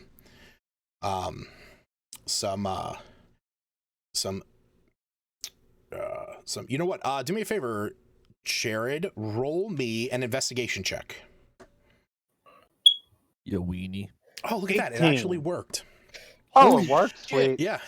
So while you're kind of like making your way around Axel, I'm not going to move you on here because half this map just doesn't work. But you head over. Axel is still in operation. 1 second. Okay. Axholm is still in operation. The dwarves here are still working. They are still kind of digging out Axholm, trying to make it, more set up, restore it back to its former glory. As such, a lot of stuff is still going on in the forge because they're continuing to work the tools that they have to keep them up and going. And you head over there, looking for some of these crossbow bolts, and you see one of the forge masters hard at work. He is in the process. You actually see a shelf of crossbow bolts sitting up above him. I'll look at him and say, "Hey, you got any special ones that might be able to do a little extra damage, if you get what I'm saying?" Huh? Oh, who's that? He wipes away the soot on his goggles. This dwarf has like a long beard. He has these big goggles on his face, and he looks up at you and says, what specifically are you looking for? Just something a little different. As he says this, he will show. Oh, that's right. I gotta clear all of my specific flavor skull tokens and edit all the stuff that you gave me. And I'll do that eventually. He'll be like, just something a little different. And he'll hold up the acid arrows, his necrotic arrows, and his foresharpened cross bolts, and he's like, just something that'll add a little more oomph to an attack. Yeah, these As he's saying this, he quickly remembers and he goes, maybe something with these. And he'll pull out 3 of the white dragon scales since he has 8 of them. If you think you can maybe craft something with these. Oh, well, I can't say that I could. I would give it a try. I can't say that it's going to be done today. I've never tried to forge a dragon scale before, but I may have some information on it. I can give it a shot. Supposing you're one of the ones that forewarned us about the orc onslaught. Correct, we were. We're also the ones that dealt with it. I mean, if you can't go ahead and craft that's fine. Do you have something else that you have that maybe not the same quality, but something else I could maybe have her use for a future endeavor? He looks at you and says, well, look, Oleg can make anything. It'll just take me some time. I have to do what I can to study the material first. If you're willing to leave them here, or even leave one, I can study it and try and do what I can, but there's no guarantee. I'll leave you 2 of them. One that you can study, and then just in case if you get it wrong, you have another one to do it right. Sure thing. But in the meantime, those all look nice and all if you're trying to, deal some, cause some flames and whatnot, or some acid and whatnot, but, looks like you need something that's a little bit more piercing. Something to get through the enemy's armor. And he'll reach up and he'll grab 5 bolts off of one of the shelves, and you can see that it has a little placard underneath it that shows a shield kind of like broken in half, with the bolt through it. And he hands you these 5 and says, here, if you got something that's a little bit of a tougher hide, this will break through it a bit easier. For what it's worth, these are armor-piercing crossbow bolts. They ignore 2 points of armor class against a creature. Ooh! So if a creature... How many do I have? 5 of them. So once they are shot, they lose their magic. Yep. But basically the way that it works is if you are attacking a creature with a 18 AC, for those particular ones, the AC would be 16. Nice. Very interesting. All right. So with that, the hour goes by. You see Vanadar kneeling over Maggie's body. The 2 clerics beside him and Albina praying to Tempest in front. As the hour comes to a finish, there's a moment when you see the diamond glow. And he... Shine bright like a diamond. Shine bright like a diamond. As he presses his hands into the diamond, you see that it fades and the light dissipates. And he opens his eyes and he looks down at her body and there's no movement. And he looks up at the other 2 clerics and up at you, Albina, and says, I couldn't get her back. Something stopped me.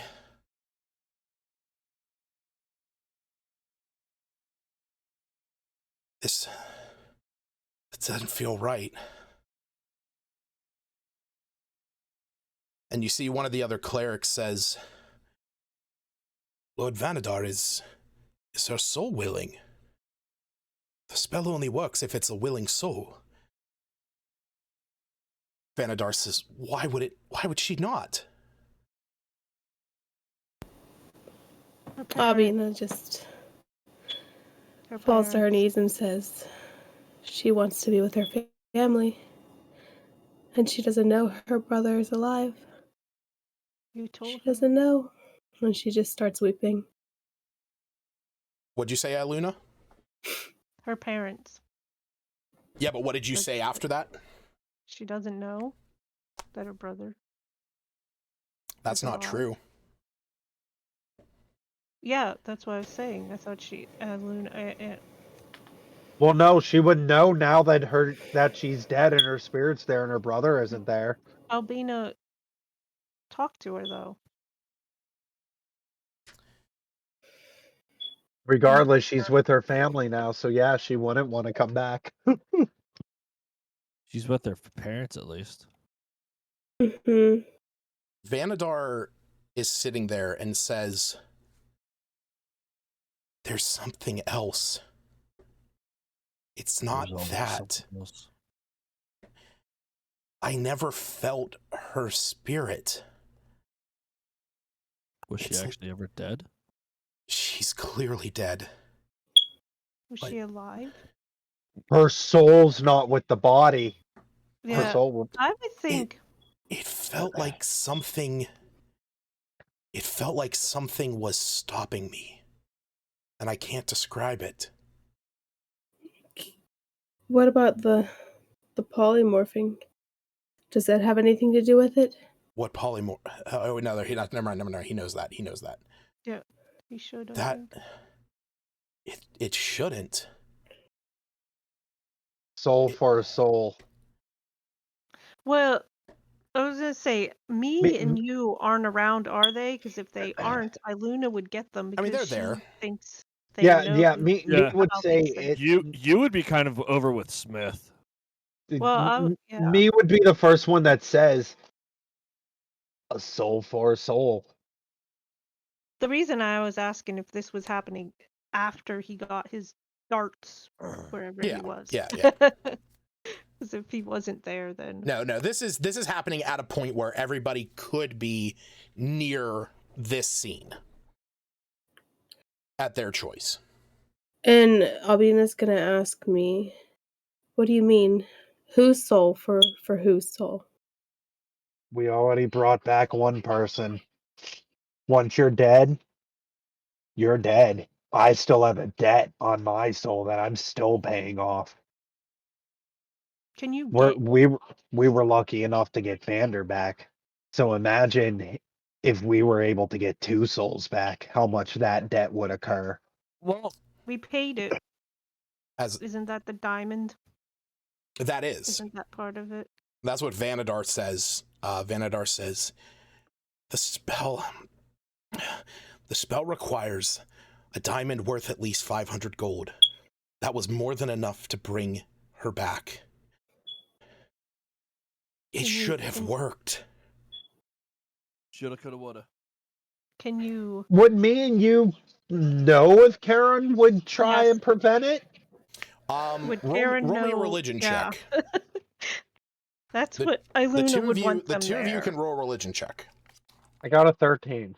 I'm going to say, even with a 13, you know that there is, while Karen is the ferryman, necromancy magic it doesn't require Karen's interceding to allow it to happen. It's not necessarily something that Karen could interpose in. While Karen, let me rephrase this. While Karen could intercede in this, Karen would not have Karen would have to have a reason. You wouldn't care just for a young child's soul. No, right. And it would be something more along the lines of, unless it was something where he was being sought for by a cleric or somebody calling upon his power to intercede in some kind of rising, that there could be any, kind of stepping in, like a divine intervention. In this situation, Raise Dead is a necromancy spell that a lot of people can learn. It's a higher level one. It's a 5th level spell, but he would not have he would not have a stance in the matter of this happening. Albina just looks So over it's at me. something else. Your tokens. Don't you have any more of those? Can't you talk to her? It must be here somewhere. Can you? I had to be here when she died to get the soul. I have to be right next to the person to claim their soul. So if I You see wasn't here... Vanadar steps away from the body as he pulls the 2 clerics in to this room over here to discuss things with them. The only thing I can say is that there is some other force that is preventing this from happening like it was planned. But if they never contacted her soul, Karen definitely would have done it. I don't know what to tell you. So Karen she is bring her back like he did with the others. You'd have to talk to him first. Yeah, and the only way we can do that. You guys see Tolbin run in, and seeing that Vanadar has stepped away and Maggie's body has not moved, he pushes past everyone over there to like lift her into his arms. And Tolbin just starts weeping, his head pressed against Maggie's.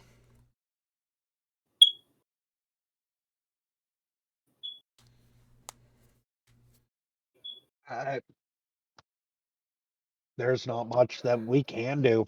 It's almost, if they never contacted the soul, and we would have to basically slaughter a whole nother orc village to get in contact with Karen. It's even then, it's a possibility because he may not know where her soul is, because if they never got in contact with her soul, it may not be in Karen's realm. It could be anywhere, if at all around. Wait, Vanadar said that there's something. Somebody like you with a coin.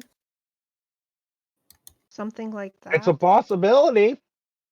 If something else is blocking it, it's a possibility that something claimed her soul before we got to her. Here? The orcs? He just kind of shrugs his shoulders and he goes, "It's a possibility." We need Smith. Is there some kind of magic or some kind of something around her? Do you call Smith over? Yeah. Yep. Sorry, I don't think there's anything I can do to help. Well, as they're doing this, you is going to kind of sit in a corner and meditate and try to talk to Karen to see if Karen would know anything. Roll me a D100. Oh my. Albina's just gonna ask Smith, do you know, Vanadar said there's something holding her back from coming back. Something holding him where he can't do anything to bring her back. Does a high roll mean something? I hope so. Well, let's let Smith answer Albina. There's something. You have to do something. We can't just leave her. At this point, Albina's just like frantic, starting to cry. Like, you have to do something, please. Yeah, I'm sorry, Albina. I don't think there's anything I can do to help. Yeah, Smith, I'm going to say, based on your knowledge of necromancy, which is, limited, knowing that the Raise Dead spell was cast, I'm going to say you overheard Vanadar say that it requires the spirit to be willing, that the only other thing in your limited knowledge of necromancy that could be used for something like that, to restore a body, would be resurrection or true resurrection, which unfortunately you would assume are beyond the bounds of anyone around here. But yeah, you also unfortunately do not know about specific spells that could be used to keep one's spirit from being brought back.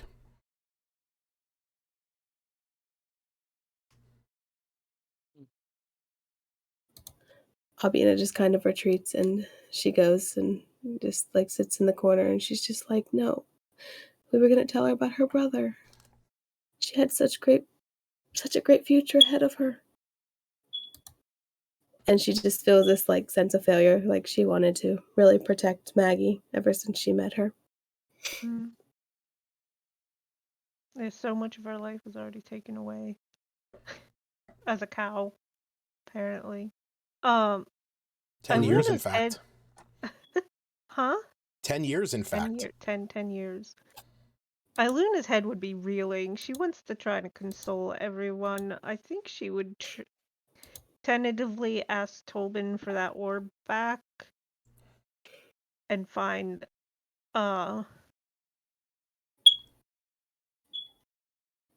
Thistle. Oh my god, I forgot her name. Okay. And like give a knowing nod towards Albina, but she can't like console everyone, so she's trying to take one step at a time. Okay. And goes to Thistle with the orb if Tobin will give it over. You can see that she is now like she was able to hear what was going on, and she's like grabbing into her brother. You just hear her wailing, tears just dropping to the ground in front of Ander. And you see that he's, talking to her and like, you didn't do anything. Don't worry. It wasn't your fault. This is not on you. You didn't know that this was going to happen. Nobody knew. According to Hannah, it's 100% her fault, and it's Hannah's going to hunt her down to the ends of the earth to make sure she knows. Survivor's remorse as well, and yeah, she's pretty hard on herself. So she probably would have grasped, if she were there, she would have grasped this Thistle by her collar and said, "It is your fault," and probably just thrown her to the ground and walked away. Probably taking a lot of willpower not to like go around the corner and because of her own survivor's guilt, she would just blink. Knowing Albina's backstory. No, I think she would probably just have gone through like almost PTSD herself and be treating Thistle as herself and not even realize it. It's all your fault. It's your fault, and she would have just. She wouldn't have hurt her. She would have picked her sort of and just said, and just like walked away after she let go of her, So that's like she's like grabbing Thistle by the shoulders. You'll understand later when you know more of my backstory. Yeah, it's like grabbing Thistle by the shoulders. It's like I feel like I can still feel the pain. If Iluna saw her react that way with this displaced anger, she would like, what are you doing? I'm sure. Oh yeah, you would be so confused. Yeah. He casually walks by both of them and just says in Goblin, "Wow, you two cause a lot of death around you. You two suck." So you're handing Thistle the companion orb, right? Yeah, after like she's trying to be gentle and small and Ander kind of looks over at you and gives you this knowing look and holds his hand out for the orb. She wants to give it to Thistle. I know Thistle is like holding on to Ander, like her face buried in his in his chest, crying and heaving. Like she is not even aware of her surroundings at the moment that you're even trying to hand her anything.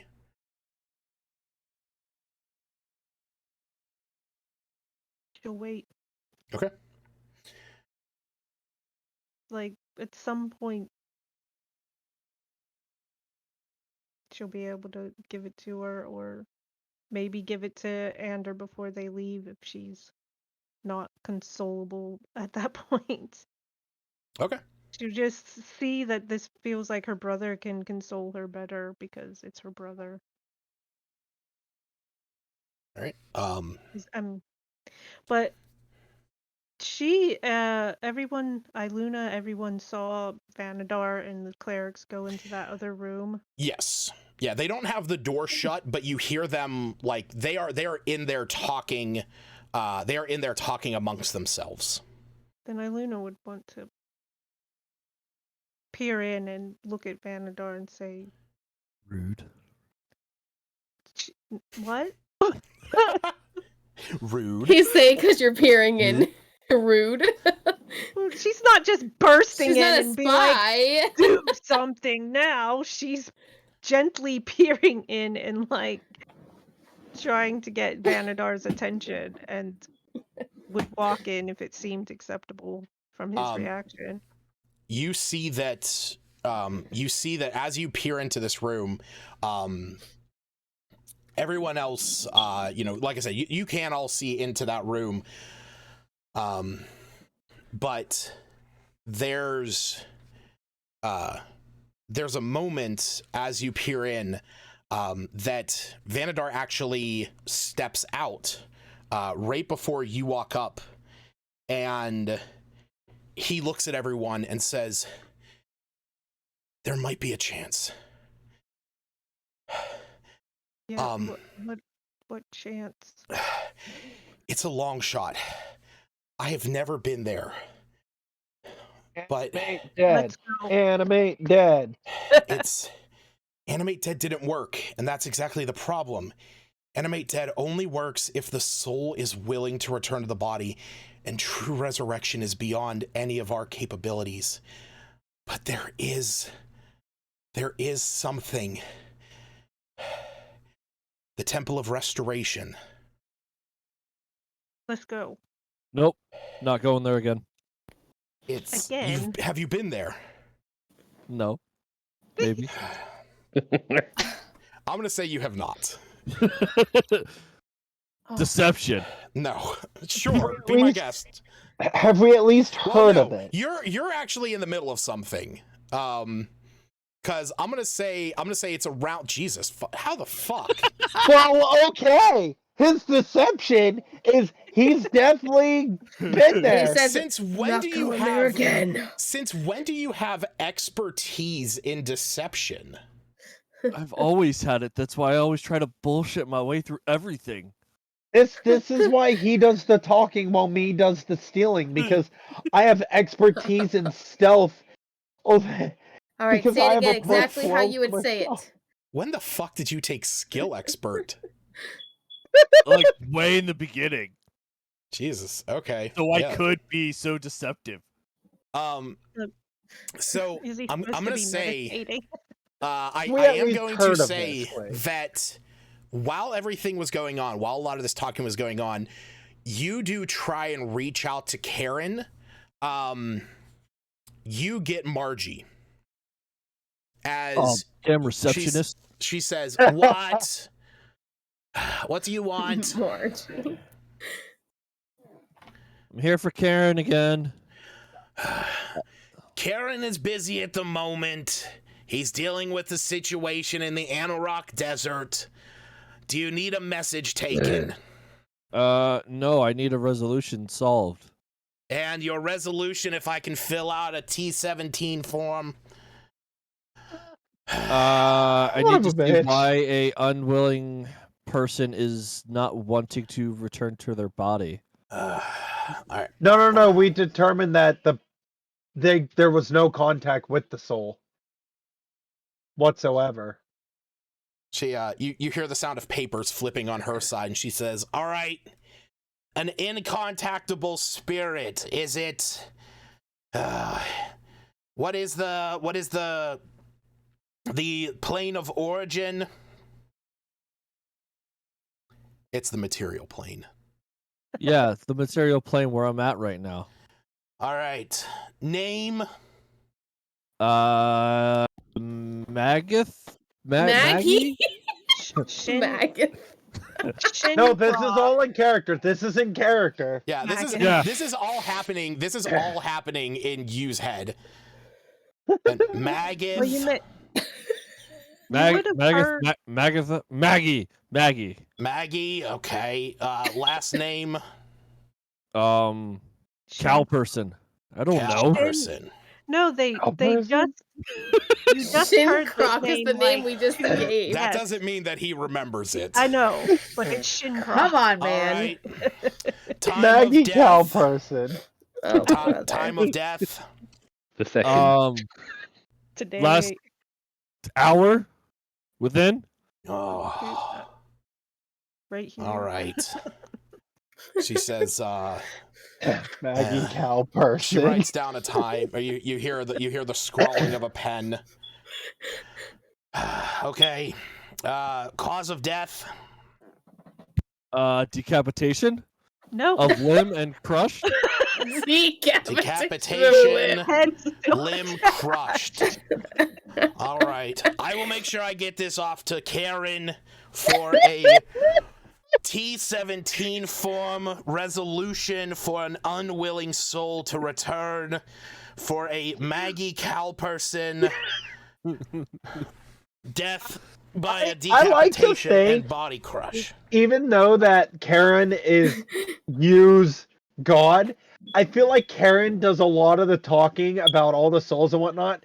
To me, knowing that me is Yu's boss. Well, it's more the fact that there's a lot of shit that goes on when your patron is literally the ferryman of the dead. Yes. I feel like you would have you should have taken a little more time to find out these details before you made that You contact. reached out to a HR person. You've never just randomly made a phone call and you're like, yeah, they kind of was wearing a black shirt. There might have been a bandana. I don't remember. I think there was a name tag that said James on it. I avoid all phone calls. Customer complaints about that all the time. My personal favorite is we had somebody call and say about somebody with glasses when 90% of our staff has glasses. Funny thing is, the way I heard you say cow person was Cal person, like C-A-L. So she wrote down Maggie Cal person. Maggoth. Maggoth Cal person. Maggot cow person. So Comic relief. You are hung up on by Margie. Right as Vanadar is explaining about the Temple of Restoration. Yeah, let's go. Would we have any knowledge of it? Like me and you, since we've traveled God knows where. I'm gonna say everybody roll an intelligence check. Or I'll say you can roll history. But me and you, I actually am going to give you guys a bonus to this. Okay. My intelligence and history are the same. Oh, mine are +0. 17. Maybe I have special knowledge. Oh no. You need as much help on history as possible at the moment. He can't even remember a girl's last name. Is Oh, what am I rolling? Sorry. History check. I've been having trouble with the site. Oh yeah. Do you want me to click it? I will. Nat 20. What do you mean? He remembers they were a cow person at one point. Yeah, the site's not working for me. I don't know why. Do you want me to roll for you? Yes, please. Okay. Oh, I rolled a nat 20. Wow, good job. I predicted it. Smith. Yes. God damn it. You're welcome, Smith. Oh man, hey, there you go. Yeah, I guess you're welcome, Smith. Smith, when you hear about this is actually something that you looked into before. When your mentor, when you thought that he had died, you actually looked into different things that you could do, different ways of contacting him. And through that journey, through that exploration, you heard about the Temple of Restoration. you know that it's low. You don't know the exact location, as you never actually ended up pursuing this particular course of action once you learned one very specific piece of information. But you know that it's located somewhere between the city of Neverwinter and the Whale Bones Islands, somewhere out in the Sea of Swords. Yes. See? I told you you knew this. Me, Where? somewhere in between Neverwinter and the Whale Bones Islands. And me, I'm going to say that, so Smith, I'm going to say the information that you know about the Temple of Restoration, the main thing that stopped you from exploring that avenue, you need to have the body with you in order to contact them. That you learned there is a ritual of life that can be performed there. And it is a way to restore the life to fallen comrades, family members, respected leaders. And while not everyone is eligible, not everyone is approved for this, Gotta get a prior auth or something? Yeah, basically, there kind of is a an eligibility. There's a consideration that those at the temple would need to make in order to be considered for the ritual of life. One of the key aspects that you learned is that the bodies cannot have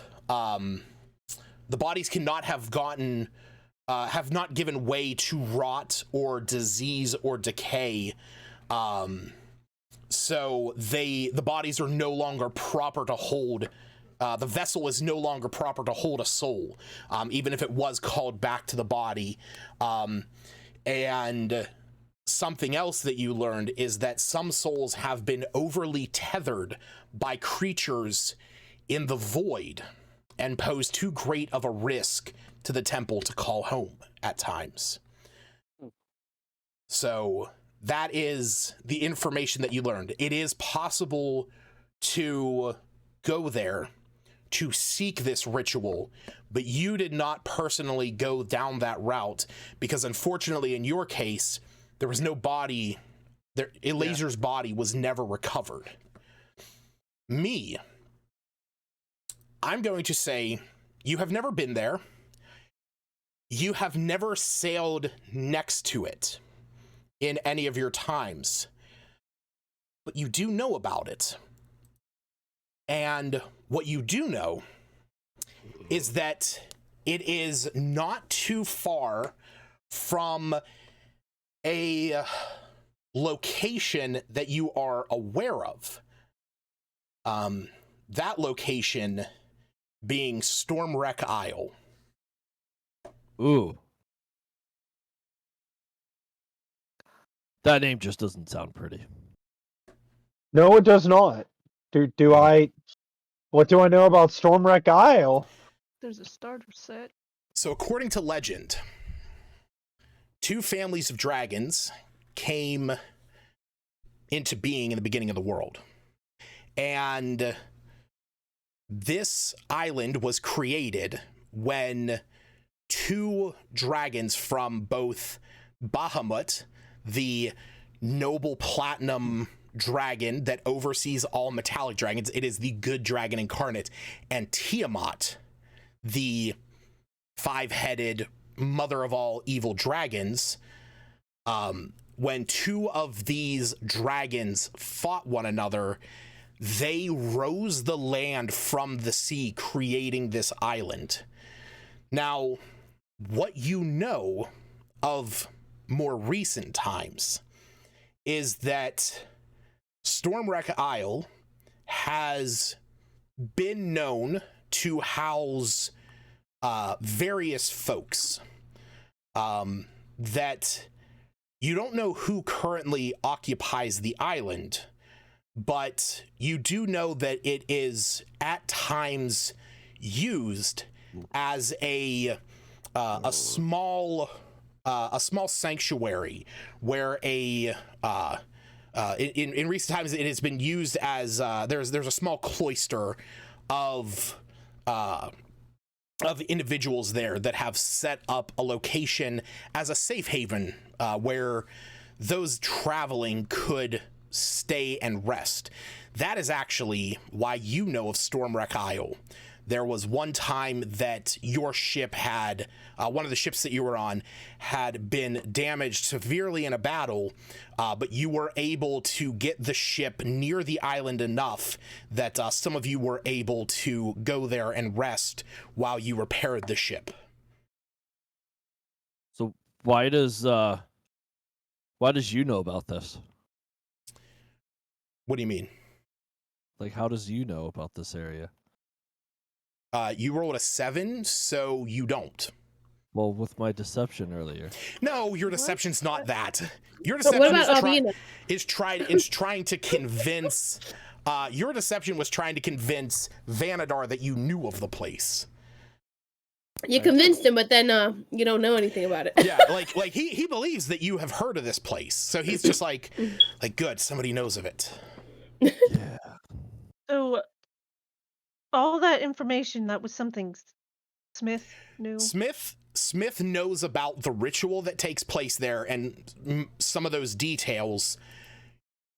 Me knows in an idea where it could be located. Oh. Albina didn't know anything? Anyhow.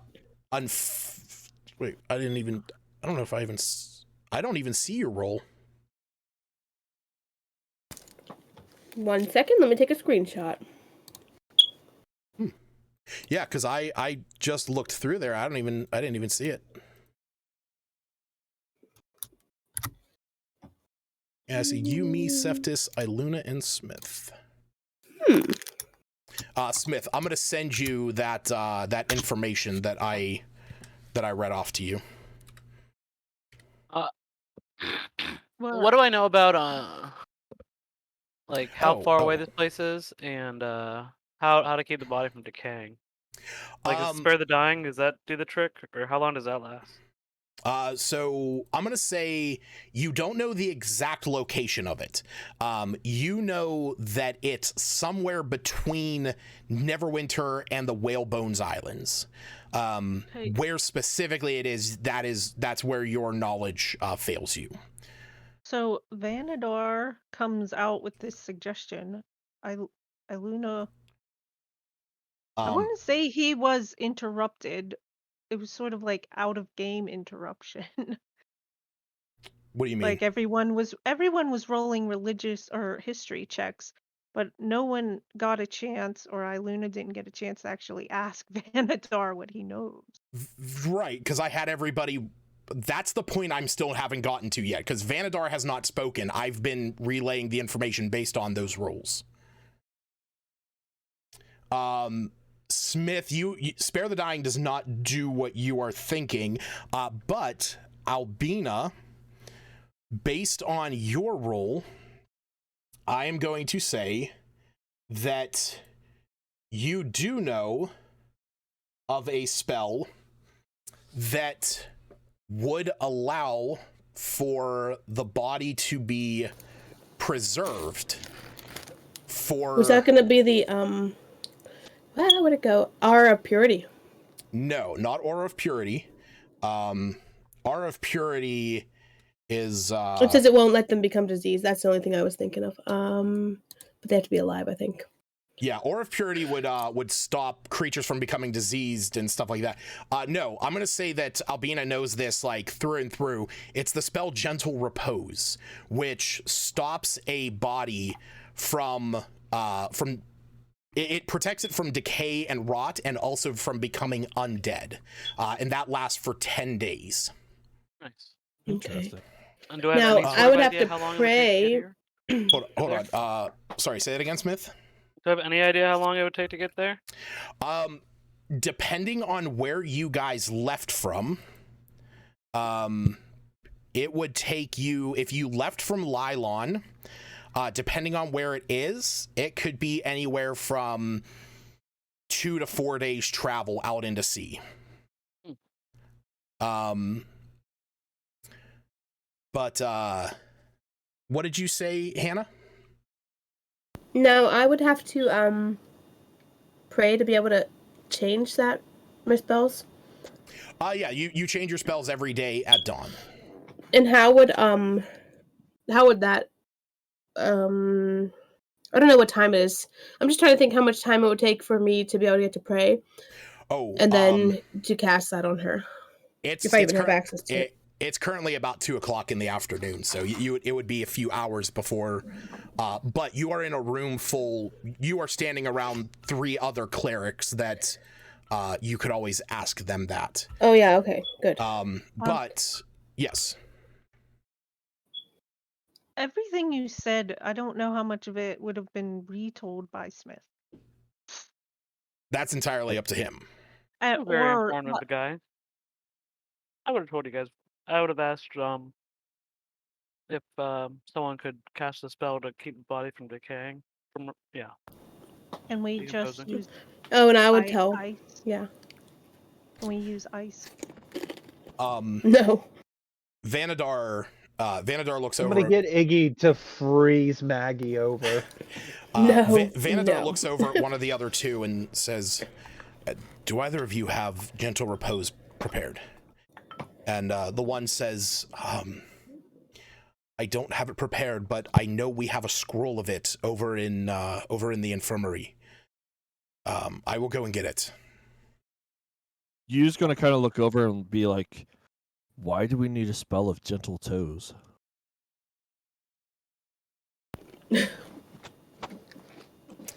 Do you, Albina, do you want to explain to him what gentle repose does? We need to keep her body from decaying, okay?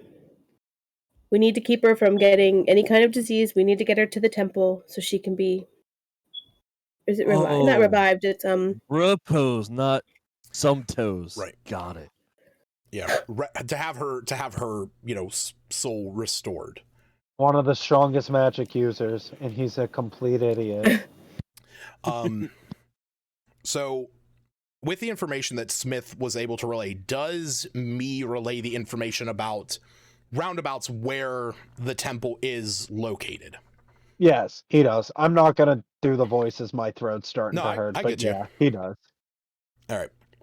So, I will let you guys know on that map that I put up there that.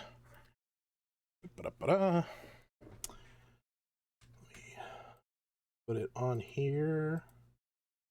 A little dot. Actually, I could just. Oh wait, no, I don't have one that goes out that far on here. I have to add another map because we're gonna need a bigger map. But We're gonna need a bigger boat. We'll get a bigger map. We're gonna need a bigger boat. That's what. Yeah. Come on, In the meantime, Albina would like to go and talk to Tolbin and oh, I just lost her name. Zeline. No, Zeline, yeah. Okay. Not Lysine, I can't speak English. For Maggie's best clothes to pack up and bring with her, a fresh pair of clothes she'd like to pack into her bag. But they don't even know we're taking her anywhere. Huh? How were they around? Do they know we're gonna try Tolbin has been right there holding her Yeah. this entire time. I didn't think they left. Yeah, no. I'm just gonna ask him for the best clothes, her best clothes, because I want something to put her in when we cast her after. Zeline will go and fetch those for you. Okay. So me. I'm gonna say that you know this. That Bless you. I'm gonna say that you know that Stormwreck Isle is located roughly about 150 to 200 miles off the Sword Coast, like from about Lylon. That it is, let me see here. I had this map up and I closed it. That it's roughly about 70 miles north of the Whalebones Islands. That this, I'm gonna resubmit that map. That blue dot on there is roughly where Stormwreck Isle is. All right. So it's somewhere near there. Very, very interesting. We need a boat. I'm on a boat, y'all. There's someone in. Oh.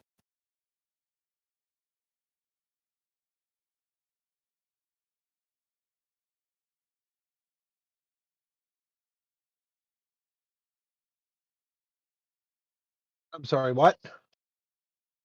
Oh, I was trying to tell Lucas on. Oh. Aaron, what the fuck Yo. you doing? What do you mean? I just got the notification saying a friend is playing Plate Up. Would you like Plate to join them? I was just about to say. Wait, Yeah. what? What happened? He always plays. Someone's playing Plate Up in the middle of our P5. I just got a How very dare notification you, on Aaron? Steam saying Yeah. a Yeah, me friend of too. yours is playing Plate Up. Would you like to join them and play? He's Look, Yeah. all I playing, like, care, the whole all I care is, time. all I care is that you pay attention enough to know what's going on and to act when it's your time, so I don't have to repeat everything that I have said. See? Yeah. Yeah. What'd you Yeah, say? because Yeah, what'd you Huh? say? because I'm doing good. I'm totally not just playing a complete separate game this entire time. You gotta do that we- on a different computer so you're not noticed, okay? that resorts in life or death or anything, and Yeah. takes some D&D-esque but throws in chess bullshit and Yeah. Yeah, if Ander and Thistle Hmm. hadn't, like, I don't know, come around this area, which might not be. Luna would go find them again after learning this Okay. outrageous plan. Yeah. Outrageous. Yeah. Vanadar. No. What like hearing Smith's description, Vanadar's kind of confirming that, you know, it's that's what he has heard, that he's never been there, but he does know of this place. He knows that they perform miracles. That's what I was gonna ask. When What? Vanadar said there's this place, Mhm. at first I was gonna ask if he'd come with us, but he's probably better suited. Yeah, protecting Axome. when you say that, he says, yeah, I have to stay here. Believe me, I wish I could go and see the place for myself and know what it's like, Yeah. but unfortunately it's... But the thing to know is that it is... Part of the ritual is calling the soul back. And you will need those that are close to her. Well, I guess we can take these two as rats. Looking over at, you see Tolbin looks up, says, I'll do anything.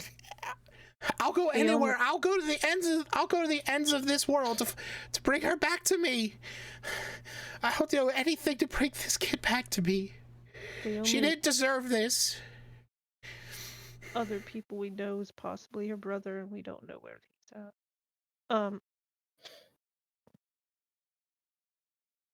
You're gonna need that Bulba back. Is this on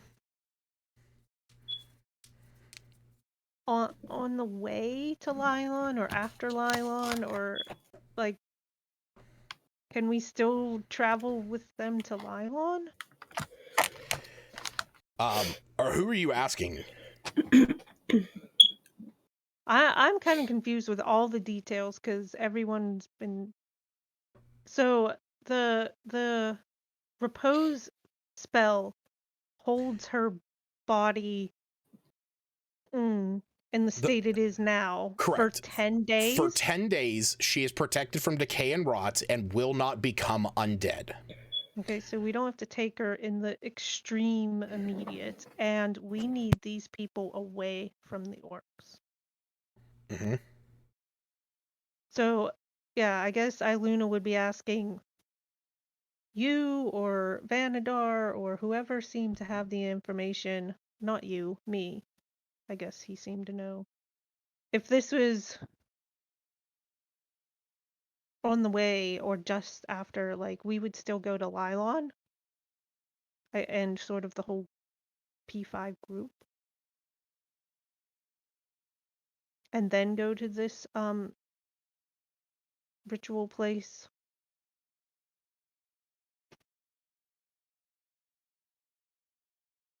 You there, Jared? Well, considering we don't know where it is, I'm here. Would it be us like essentially tracking down?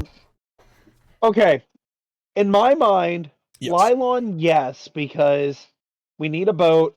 Me has more connections in Lylon, especially after we helped essentially rebuild it and shit. He can easily go ahead and probably talk to the fishermen to get a boat.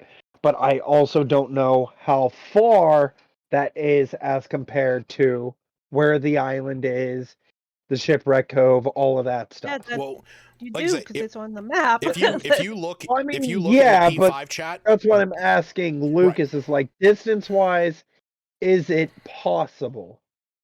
is what possible? Like going down to Lylon, getting the boat and all that within 10 days. Yeah. Would me know that? Oh, that's what you're... That's what I'm trying to ask. Okay. Because Like, in my mind, it would be easier to go down to Lylon, get the boat there where he has connections. Well, technically, it would have connections all up and down the Sword Coast because bullshit smuggler.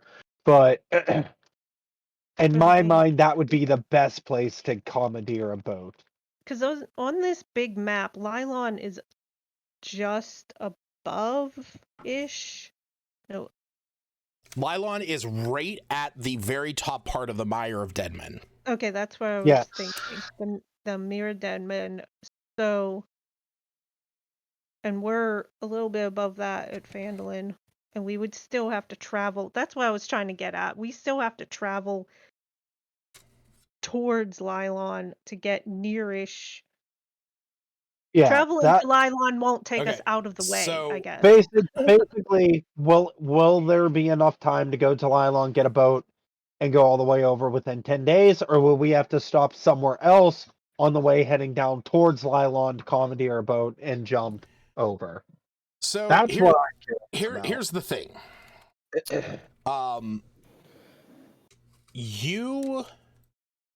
You guys all know that going from, Phandalin to Lylon is going to take probably 3 days. 3 or 4 days because of the amount of people that you're moving. So that is something that like you guys are aware of. What beyond that of me's knowledge about how to get out to Stormwreck Isle, the thing is that it depends on the boat that you have. So you figure if you could get together like a long ship or something, something that you're more only holding roughly about, 8 people or so, you're moving at about like whatever the wind is kind of going at that point. So let me see here. I can see clearly now. I did look this up before and I can't find the actual the actual page that I was on. Fuck. No thanks. Yeah. Oh. The fuck is it? Here it is.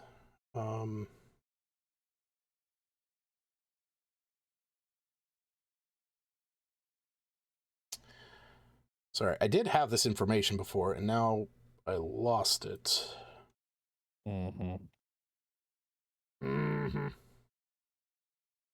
Excuses. Yeah, I know. Why the fuck can't I find this again? Potatoes.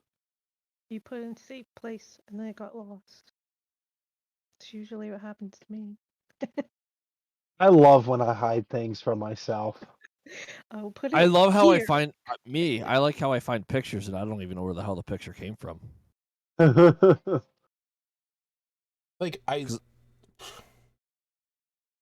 So like I was streaming last night talking about, Boo Hurt. And I'm like, yeah, I got pictures of shields. Not a clue where I got this picture from of a shield. I'm Yeah, like, he didn't know either. The other guy. yeah, not a clue. I was like, huh. Okay. It just meant Oh, nuts. Oh, okay. Here's what I'm looking for. All right, so let me change this. All right, so here's what I'm going to say. Based on your knowledge about where Stormwreck Isle is, if you could get a ship to depart from around Lylon, being that it is approximately 200 miles off the shore to get to Stormwreck Isle, and again, that's just to get to Stormwreck Isle. To then go from there, you don't know. If you were able to get something like a small keelboat, that moves at about 72 miles per day. And I just realized something too. We're trying to plan all this out. If Ibina gets the spell, she can recast it. Yes. And technically speaking as well, you would have more time than just 10 days. The body will start to decay. Yeah, I wanted to ask what level that was before. Oh, it's a gentle repose is a second level ritual, so it doesn't even require a spell slot. Okay. So okay. Yeah. So after figuring all this out, this is like me's in his head trying to figure it out, fingering the air plotting the map. I'm just in gonna his be like, mind. we have more time than we realize, you guys. Yeah, you can just go ahead and recast it. We'll be fine. Yeah. So, like I said, I will give you the knowledge that you can keep recasting that as you need. But like I said, you know that depending on the ship that you're able to get, unless you actually hire a crew for a much larger ship, it would probably take you about 3 days to get out to that island. Okay. Let's get a good ship, me. Okay. I'll let them know and all that. And whenever Albina says that, me just goes, hey, it's whatever they have. The last time I stole a military ship, I almost got killed. Oh, I thought he was stealing it. I thought he was gonna do some. I thought he had connections. He was saying. Oh, he is, but he's just saying. What you Sometimes don't the know doesn't connections hurt go you. downhill.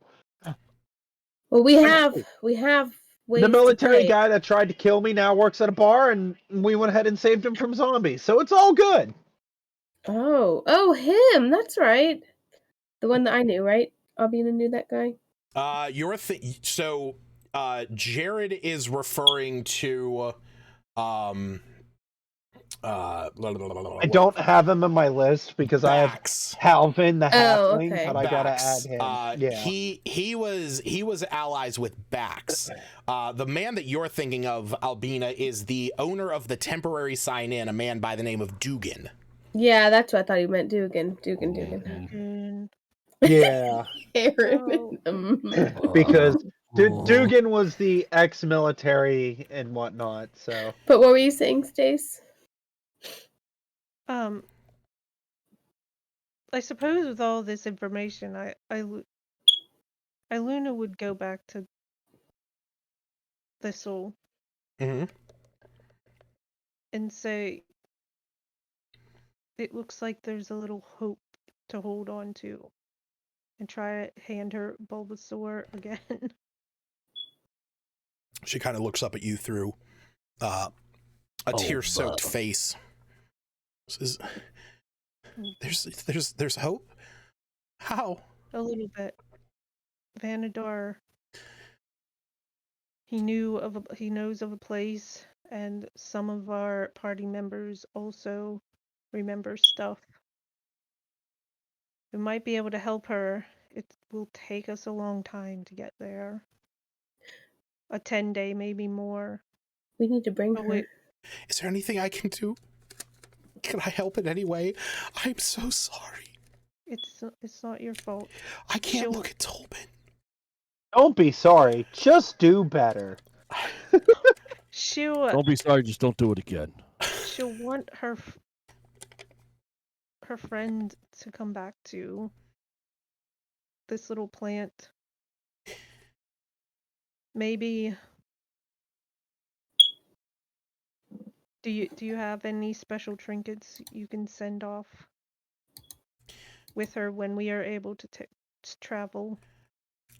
She kind of looks around and then, yeah.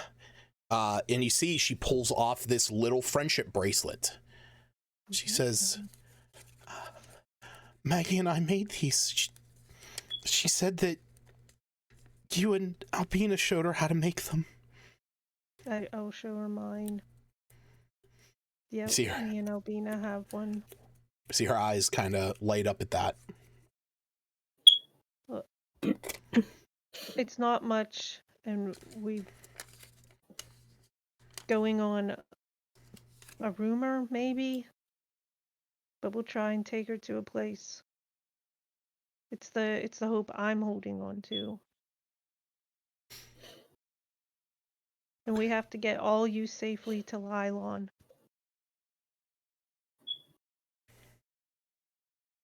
Okay. Out of character, how old are these? How old is Thistle and her brother? I mean, I have canonically had it where, Thistle is a fairly young girl. I don't know if it actually has. Oof, I think it did have ages. I had them as Barthins. like it just says young clerks. teens. I've always had it where like Ander's the older brother, so like I always kind of imagined him like around 18 years old, whereas Thistle is more like 12 to 13. So I was thinking she was 18. What the heck? No. She's young. She's I young. thought she was the same age as okay. So Maggie right, because that was the thing. It was Maggie's body is 18 years old, but she has the mind of an 8-year-old. That's right. Okay. And Thistle's closer to her age. Like I said, probably not in her teens, maybe 11 or 12. And they were kind of brought together when you guys introduced them back in Phandalin. Oh yeah, okay. Yeah, it's a good match. She's not like Maggie, not quite a teenager in her head. Right. Yeah, because Maggie, like I said, close that gap. Right. Maggie was 8 years old when the magic was cast upon her. I don't know. I was thinking she was older than Abby. No, yeah. I mean, Abby. Right. Anders the older one. He's the one who said, because Anders actually going to be taking over for the general store business when the town moves to Lylon. Yeah. I think Luna would say something like, Maggie wants you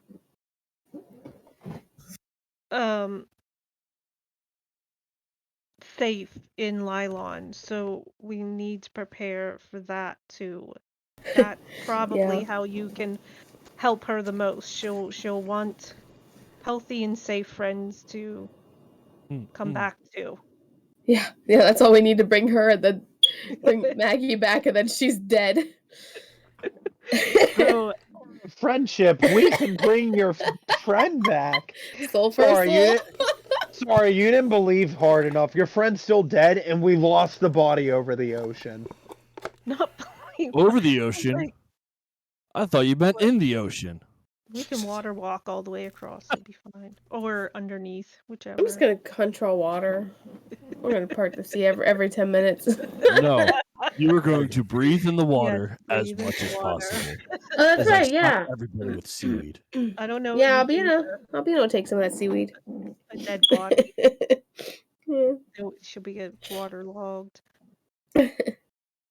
But so Iluna would, after handing over Bulba and giving her like a long hug and looking to Ander to just with that nod of knowing, I mean, he's gonna do the older brother thing, right? He seems to be taking care of her anyhow, so try to regroup with our group and we'll find Lenine. And Lenine. You can see that Lenine kind of shook up about the whole thing, but as Delore is comforting her, but something that was not noticed whenever you guys were doing this, you actually see that there are two people that came from outside. I don't have like real tokens, so you know what? I'm just gonna use I have all these things. Wow, look at that. So you actually see two rangers up there talking to her. You can see they have some bows draped across their backs, as well as some daggers on their belts. While you're approaching, you see Lenine shaking her head in kind of disappointment as she sees you walking up.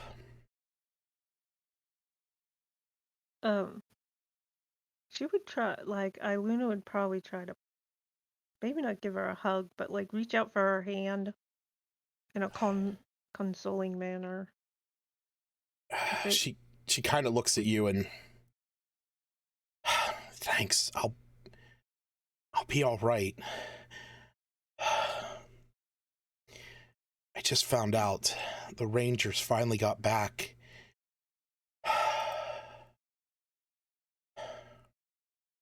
Harbin's brother was killed. Ooh.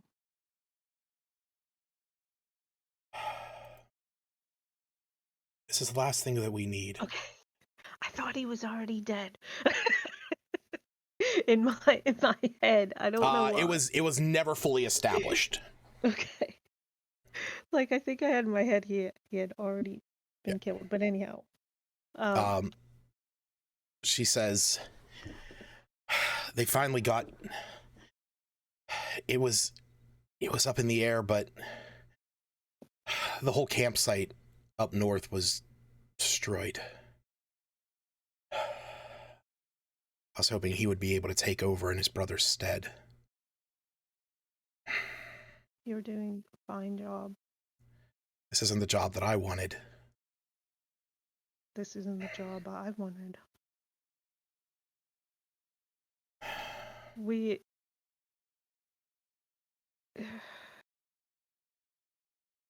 By orcs, I presume, if they were going to throw the best guess out. You actually see that you see the one shakes his head, says, no, it was, it seemed as if it was attacked by some large beast. It had boar tracks, but it was bigger than any boar I would have ever seen.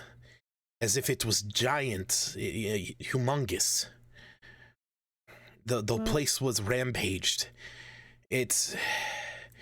We went to speak with Falcon at the hunting lodge, and his place was destroyed as well. The same thing. A large, We never found Falcon. It's possible he went into hiding. That's unfortunate. Luna would be recalling the time when they thought they met boars and they turned out to be something else. Is that? That is true. Half orcs. That's when they met, huh? They turned out to be half orcs. Half orcs. That's when they met. Spalding. His last name. Sorry, Lance. The spy that was coming after us and me slaughtered. Yep. That's not Talos, though, is it? Was that they learned who that was, didn't they? No, that is like the 3 lightning bolts. Yeah. And the boars were tied to that. They transformed into boars. Yes.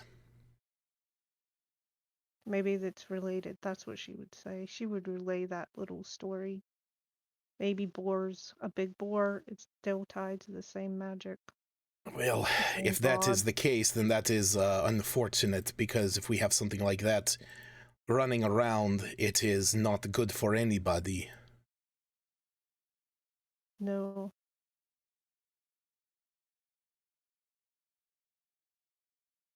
Do you not feel like it's safe to travel to Lylon? Is this something that This is... I do not know what the Tribord Trail will hold for anyone.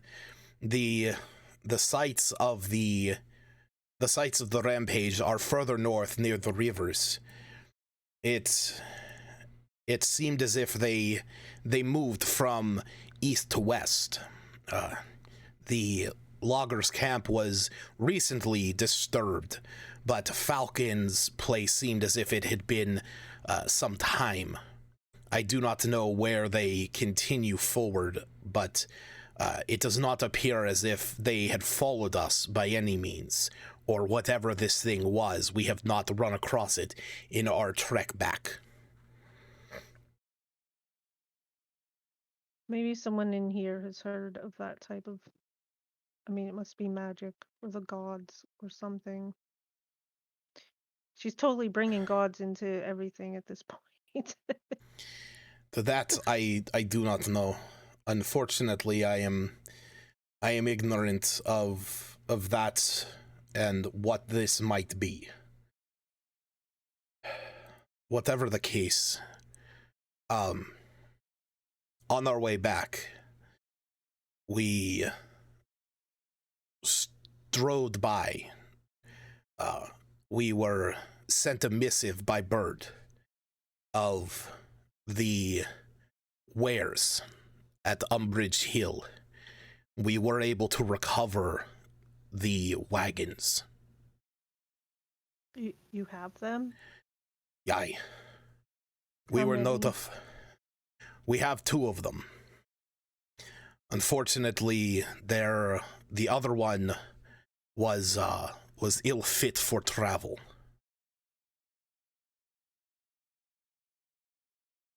Is that enough? Do we need more? Including the magic I don't know. The metal wagons? Wherever the hell those went. Lenine looks around and says, "It'll have to be. We don't really have an option at this point, do we? The orcs are pushing onto us now with more force. And with everything that happened here in the last hour, I think we need to move. We need to move forward." Man, I have no idea why the orcs would attack. Like, it's not like a group of adventurers destroyed their whole village or anything like that. Like, jeez. But if I reluctantly agree. If we move on, it will. If they are able to see that our tracks have left this area, it may be that they think that they have scared us off. Yes, the fight might rile them up, but let's be honest, that wasn't the full force of what a horde of orcs could accomplish. So it may have been just a small garrison that attacked us, for what it is worth.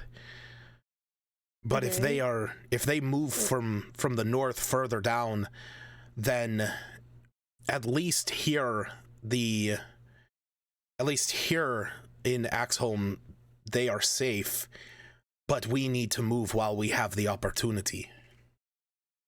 Agreed. Also, at some point, I think Iluna would try to get attention of someone in the party when Septus is hanging around. I don't know if it's actually hanging around where his token is, but Right here. try to get them to come round while talking to Lenine and hearing this information and attempt to relay whatever they didn't hear. I mean, the map here, I'm not moving anything on here. I think it's safe to presume everyone is aware of what is being spoken. Mm-hmm. Sure. So is it agreed?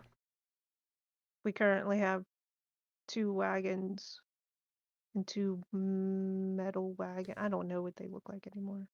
Magic wagons. Yeah, we're gonna get to rest.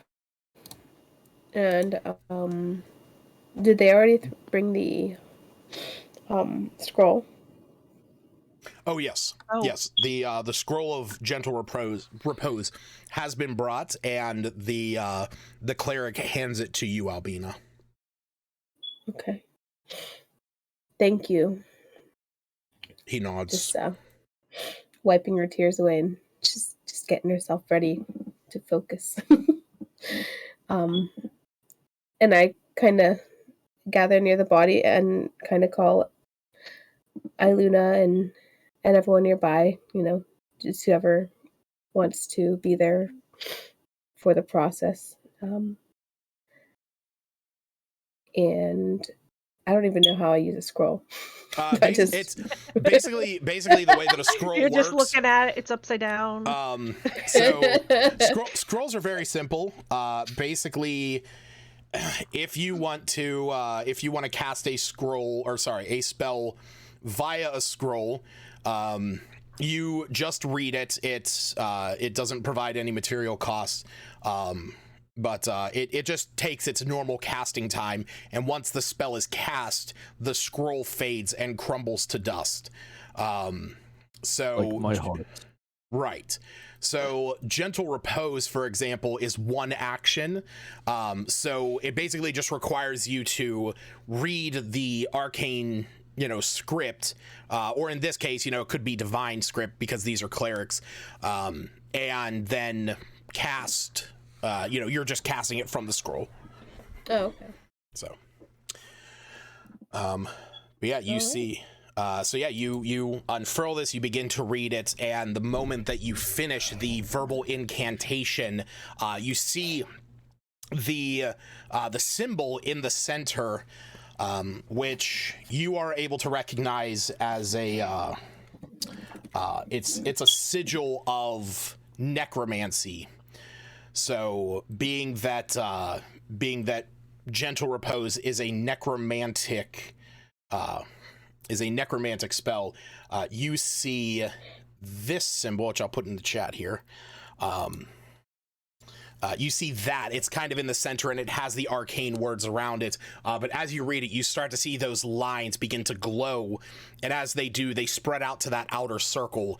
And then there are 2 lines that extend to the edge of the scroll. And as soon as they hit that, the scroll begins to flare up into dust. But you see and sense that protective magic now covering Maggie's body. Okay. And then I just walk over to Thistle and I say, would you mind if we covered her with that blanket while we travel? Please do. I'm not just gonna go and we made it together. It's a beautiful blanket. Yeah. Iluna would hand over that bracelet.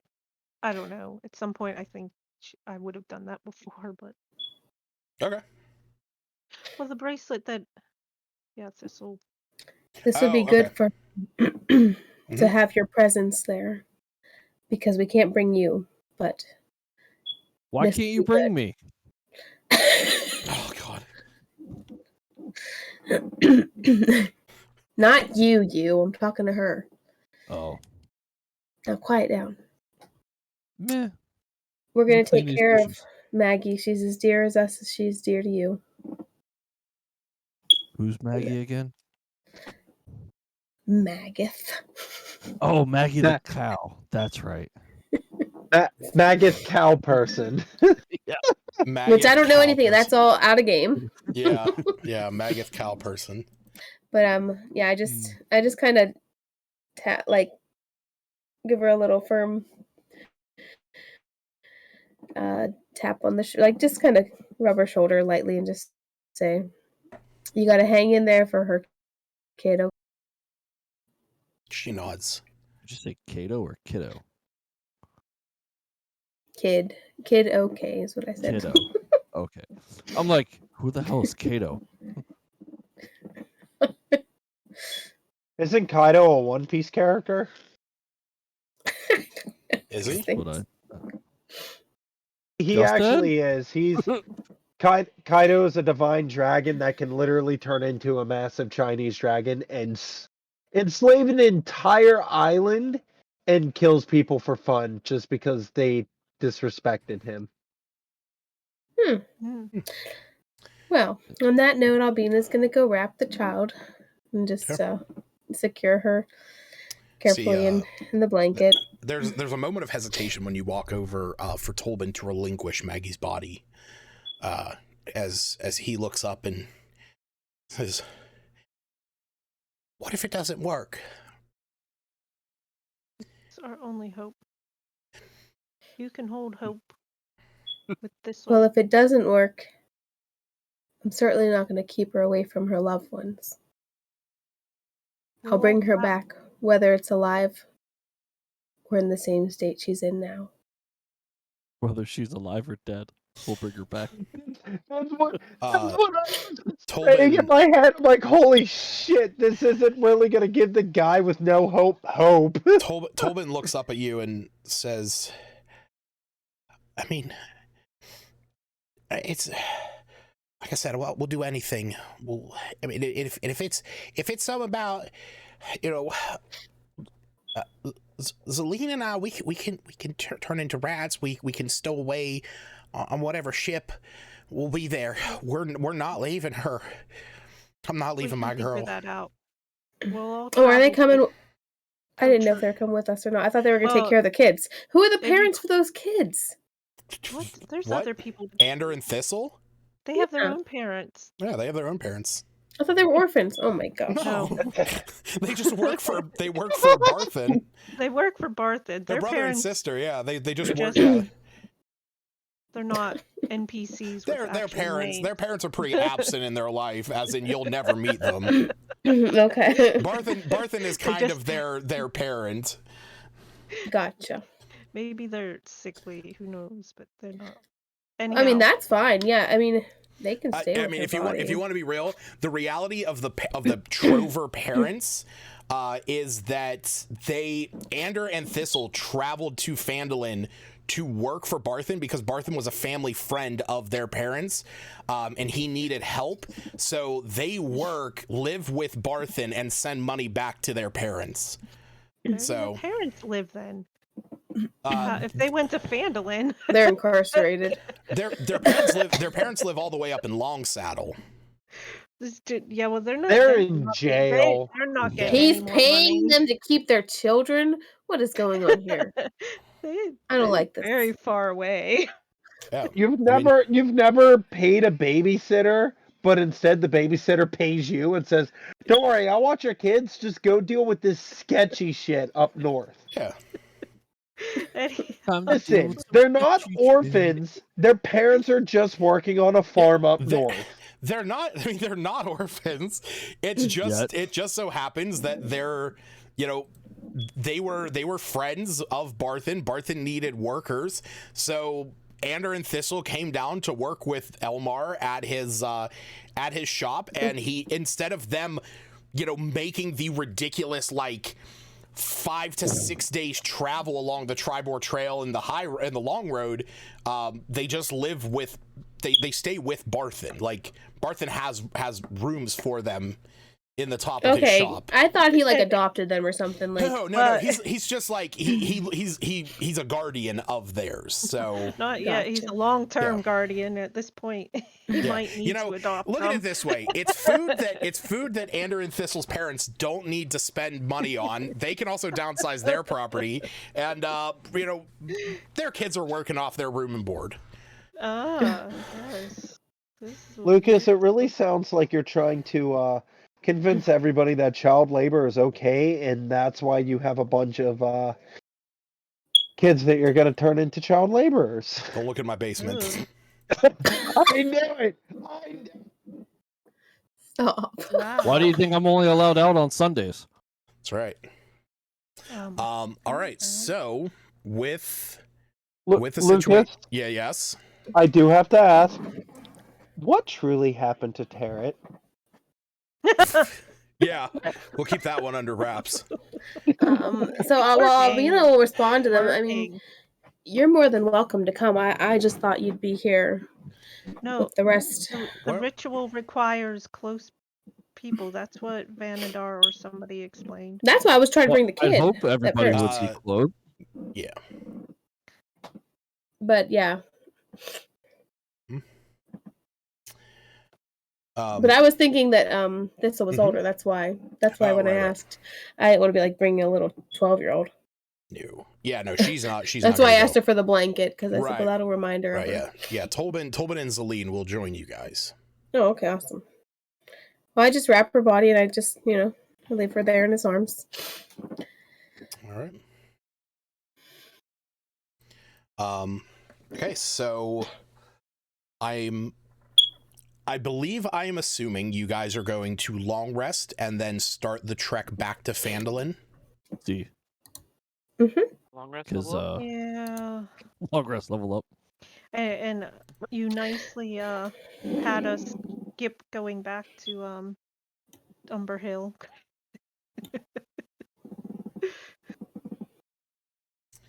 Yeah. The Rangers brought back some wagons, thank goodness. Yeah, the animal messenger spell is pretty powerful. And something that rangers do quite often. That's a plate. No, not this one. Certain rangers. Yeah, a little birdie told him.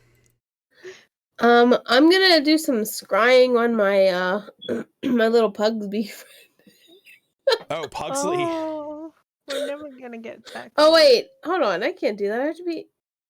Why couldn't you do that?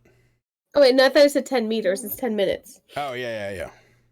Yeah, you know the target. I just I'm sitting there being sentimental, and I'm thinking of all the people I know, or the people and things I know. All right. Is that a stop on the way to Mylon? Wayside Inn. It is, in fact.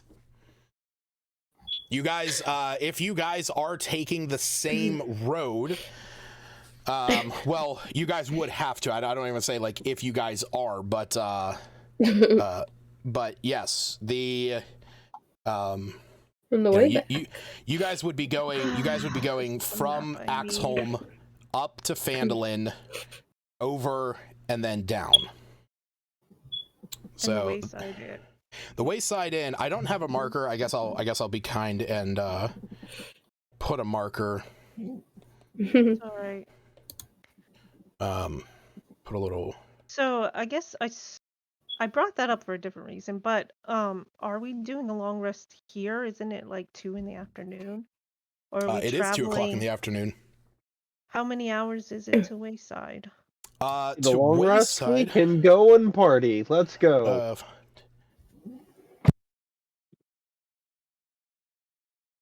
To get to Wayside, considering a lot of folks are gonna have to walk because you guys don't have like 1,000 horses to get everyone, it is 45 miles to get to the Wayside Inn. That is 2 days walking at a normal pace. I would like to long rest. I'm at 39 hit points. So if you guys Okay. left here now, which it is about 2 o'clock, 2 o'clock in the afternoon, you guys would have maybe, you know, a good 5 hours before it started getting dark, and most people would be not too keen on traveling. So you guys could travel to Phandalin and then rest in the decrepit town of Phandalin, where everyone has their memories and hopes of a previous life. Yeah, we want to traumatize them more. Let's rest amongst your deaths. But otherwise, if you guys move at a you know, the next day, you would be able to get right out to about here, where the Tribor Trail intersects with the road that you guys are on. The path leading to Phandalin. I'm sure if we convince the area, tell them they have the rest of the evening and night to pack up all of their belongings, and we just kind of chillax for a bit, and I'm sure they'll be okay resting before we Weasting? before we all take off and head west. Mm-hmm. Yeah, there seems to be a you know, an understanding of that. Yeah, I was just thinking Wayside was closer or something. That's all. So, what happens while I scry on my friend? What do I see? So you see, when you scry, you see Von Pugsley. He is standing outside of a shop. As you look around, you can recognize these very busy streets as the streets of Neverwinter. You see he has his little stand set up there. Everybody's just kind of walking past him, as he's like, come on, come all, come see some of the stuff I have. It's really cool stuff. You see a couple people like walk over, and it's, you know, you see this one guy comes up and says, what do you have? And he's, come on, look, okay, check this out. So I have this this stone. It came from a petrified creature. I don't know what part it is, but it's pretty cool. I actually got this, and he pulls it out, and it is a small little skull. And he says, I found this. It was someone gave this to me. A friend of mine gave it. It's a little fairy's skull, and it has something inside of it. Like, you can hear something rattling around. You see the guy kind of like, that's nice. And then he goes, oh, but I also have this.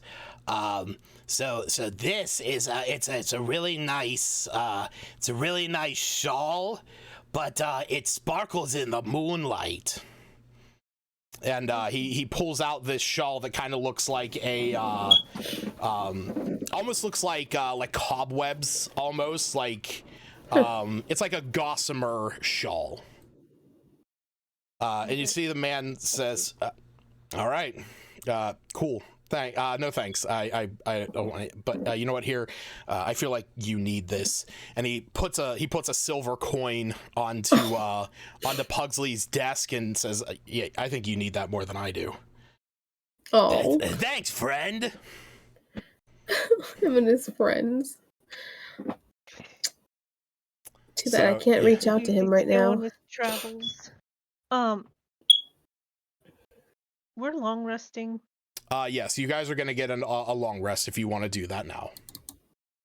Okay. I'm gonna take 10 minutes and do speak with plants, but with Thistle and Bulba and my own plant, which I've forgotten his name, because, you know, why would I remember? Solnasha. Solnasha. And yeah, just help with the attempt to not necessarily cheer up, but like calm. And that way I can introduce the plant to, well, not introduce, but like let them talk through me. All right, yeah, you bring out Bulba and set Bulba in front of in front of Thistle. She looks down at the little creature and she kind of wipes away the tears and hi. She gives this kind of pitiful little wave. But they must know each other at least a little bit. Yeah, a little bit. Maybe. Yeah, I would maybe even explain to Bulba that something bad happened to his good friend. It looks at you and says, is she all right? Not right now. We're gonna try and make her better, though. It might be many days, and Thistle will help take care of you.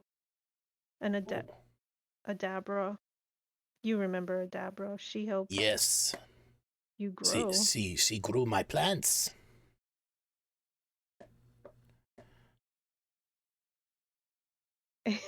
See, he's just kind of like looking around. It's been very sad times since we got you from those horrible orcs. Yes, they wanted me to fight. I did not want to hurt that little thing. His name was Skip. Ah. But his name is still Skip because he's alive again. That is good. I did not kill him. I did not think I fought him. No. I remember being ushered into the sky by a great bird. She might have talked to him in between, but that's not... Totally. He is just completely brain dead. Brain dead. Because I try to say all the things she tries to do between before long rests, I guess. Just talk to the I plant. imagine there used to be an old Pokemon comic. Yeah. And it was like a Squirtle, Charmander, and Bulbasaur. And the Bulbasaur was... That's it? Okay. Because there was one point whenever they just come up to him and they're like, hey, so you know how in fall when leaves die and you're like 90% leaf, what happens? And it doesn't say anything. It just starts crying thinking it's going to die in the fall. Yeah. Yeah. God. I'm glad we're on the same page, Lucas. Yeah, no, it's the same one where he's just like, ba ba ba. Yeah, the other ones can talk perfectly fine, and Bulbasaur's just like pure brain dead. Mm-hmm. Yeah, it's a little Char in the gang. Oh my! But are you gonna die? Plants die. That's what they do in fall. That's why the leaves are pretty. They're dead leaves. Are you gonna die like the leaves? That's so awful. That's not what happens in the fall. Not all things die. But they were all kids. They didn't know this. It's a succulent, I guess. Stays a bit more alive. Anyhow.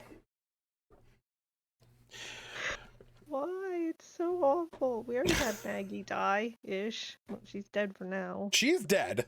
Like, don't even... Yeah, there's no playing her out. Maggie is dead. Sorry. Sorry.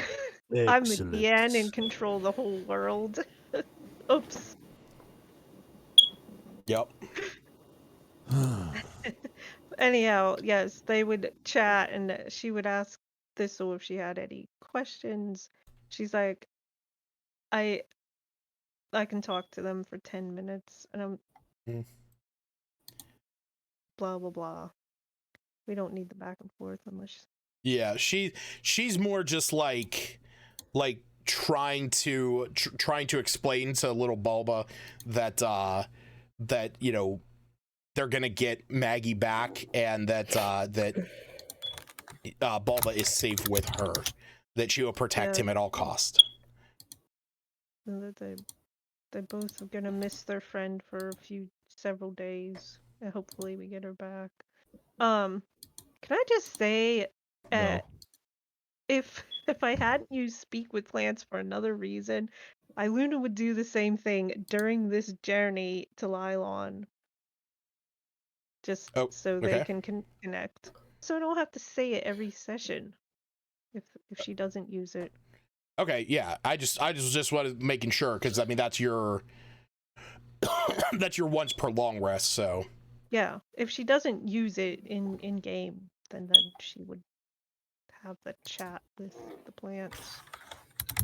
And Okay. Thistle and so Interesting. forth. Before long rest, can I look for No. plants? Wood plants. Sleepwood pods. Like Near- outside? Outside. Yeah. Yeah, you can do that. Oh, it's just a second level spell. Whoops. It'll be... I didn't even have all my spells prepared, you guys. I'm so ashamed. It's all good. Yeah, at least you can cast more than 2 spells. I know, but I didn't even have all my cantrips. I was missing stuff. At least you have spells. That's right. That's right.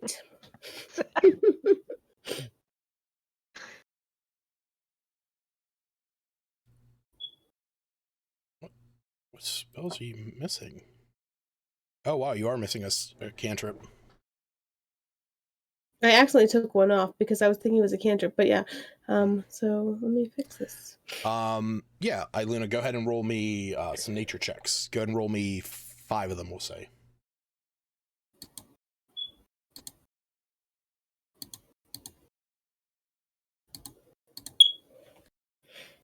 With advantage? With If you have your bloom crawler. There we go. 1. So in between the decision to,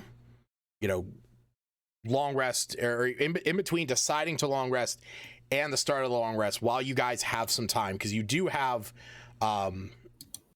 like a good 5 hours before it gets dark, and a few more hours after that before you could rest. Is anybody doing anything during that time?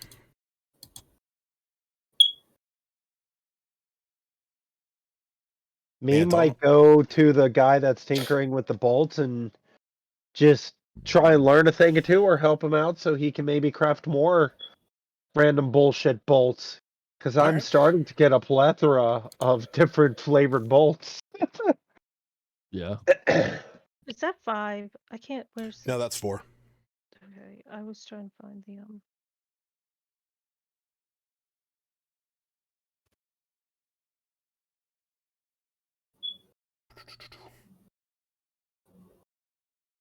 Boop, boodle-doodle-doop.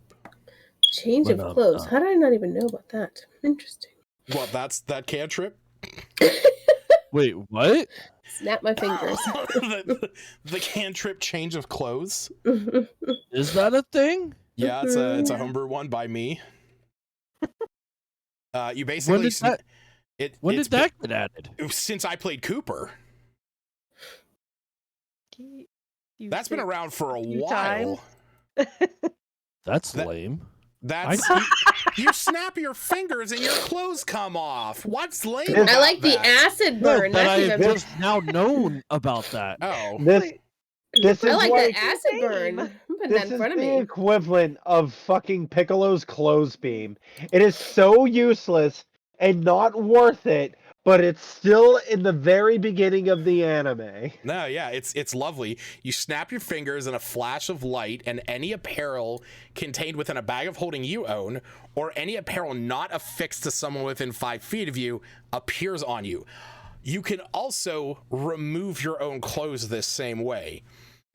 So it's just one. Hey girl, you want to see Valentine's Day. something sexy? Yeah. Snaps his fingers her and fingers. he's naked.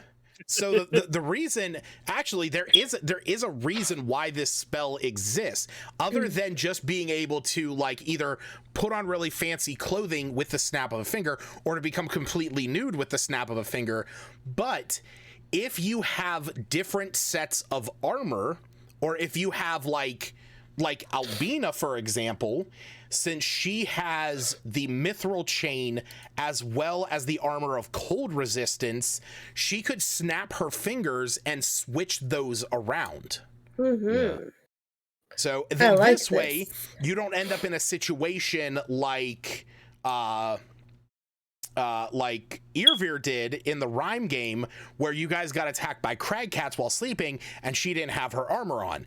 If she had that spell, she could have snapped her fingers, instantly had her armor on, and then, you know, being able hold to... on. I'm so happy. And now I have acid burn, change of clothes. You're definitely Spare going the dying, word of radiance, and forge elemental weapon. What is acid burn? 15-foot cone of acid. Let me read it again. You hold a vial of acid above your head and magically shatter it, raining a spray of acidic formula in a 15-foot cone in front of you. All creatures in the cone... Oh. Yeah, bro, come on. Albina just carries acid everywhere she goes. You're actually, you have somebody in the party that is going to start doing that. Who? Yeah. Not you. Iggy. Me? No, it's the other goblin. I just said me. Not. I said Oh, Iggy. yes.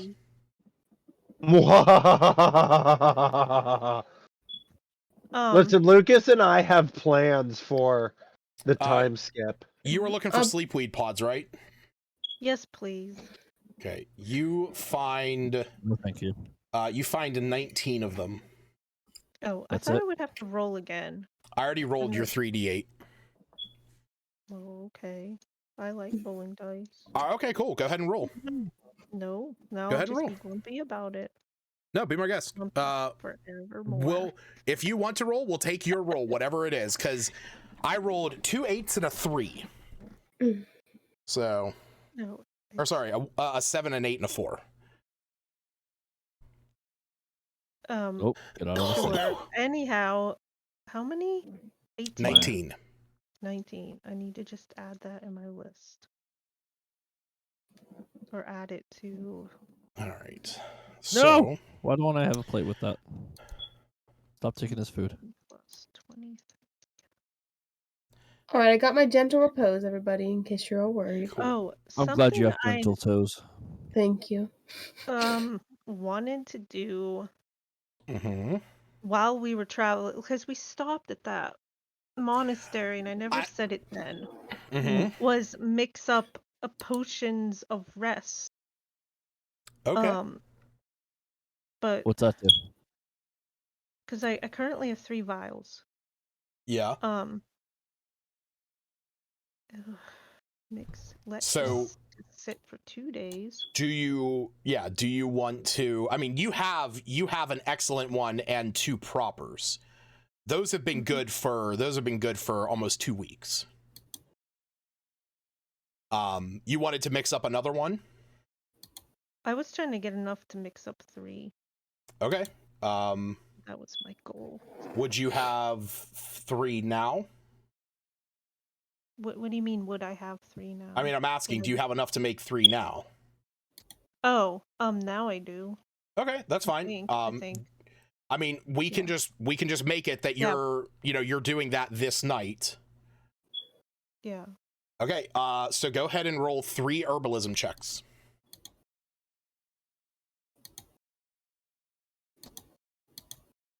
Which you do not have proficiency in, so you're just making straight D20.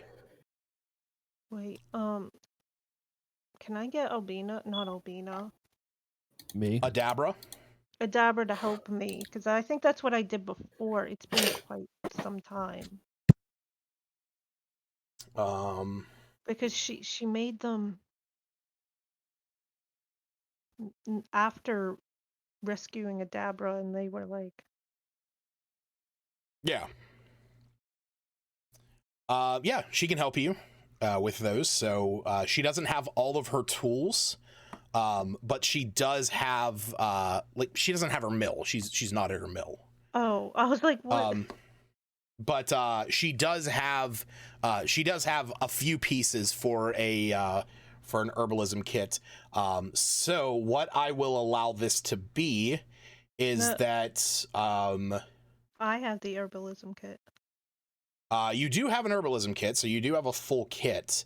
So if you want her to help you, that is going to be that I'll give you half of your proficiency because you don't have proficiency unless you want her to do it. Because you're still not proficient with an herbalism kit, so it's her helping you. So you're not going to get your full proficiency. You will get half of it. Oh, I wish I remember how we did it Yeah. before. I don't remember, unfortunately. Ask her to do them, or ask me to help if he sees. Honestly, I think me that. had some sort of proficiency last Yeah, time. it was me because I can switch my proficiency bonus after a long rest every single time. Because I currently have it set to medicine and not. But you also have proficiency with an herbalism kit. Yes, that too. Yeah. So I mean, I can help if you want to ask me to help. Nah, fuck that Yeah, shit. I would ask people to help me. I don't know who's the best choice. I guess me. Okay, so we'll say me and Adabra can both help you. What do I have to roll? So what this is going to be, me, and I'm going to say both me and Iluna making rolls. Iluna, you're going to get a +2. Me, you're going to have the +4 from your proficiency. Yep. And I'm going to say that I'm gonna lower the DC by Adabra helping you guys. What am I rolling? Stacy, just go ahead and roll anything that's a +2. Like you can roll performance or deception or just anything that's a D20 +2. Can I just get a +4? Well, there's Jared, my initiative roll. I'll say Jared, just roll your initiative or something like that. Whew. Okay. So you guys start to make the first batch. And while you're doing it, Iluna, everything that has gone on this day, your hands are kind of shaking, and at one point, Adabra is going to hand you one of your vials, and as she hands it to you, you kind of like jitter a little bit and end up dropping the vial. I wrecked it. Yeah, the vial is broken, and one potion's worth of ingredients is lost. Is just gone. Cool. Yes. I love rolling a 1. Go ahead and roll again. Why? I have to use the restroom. That one's better.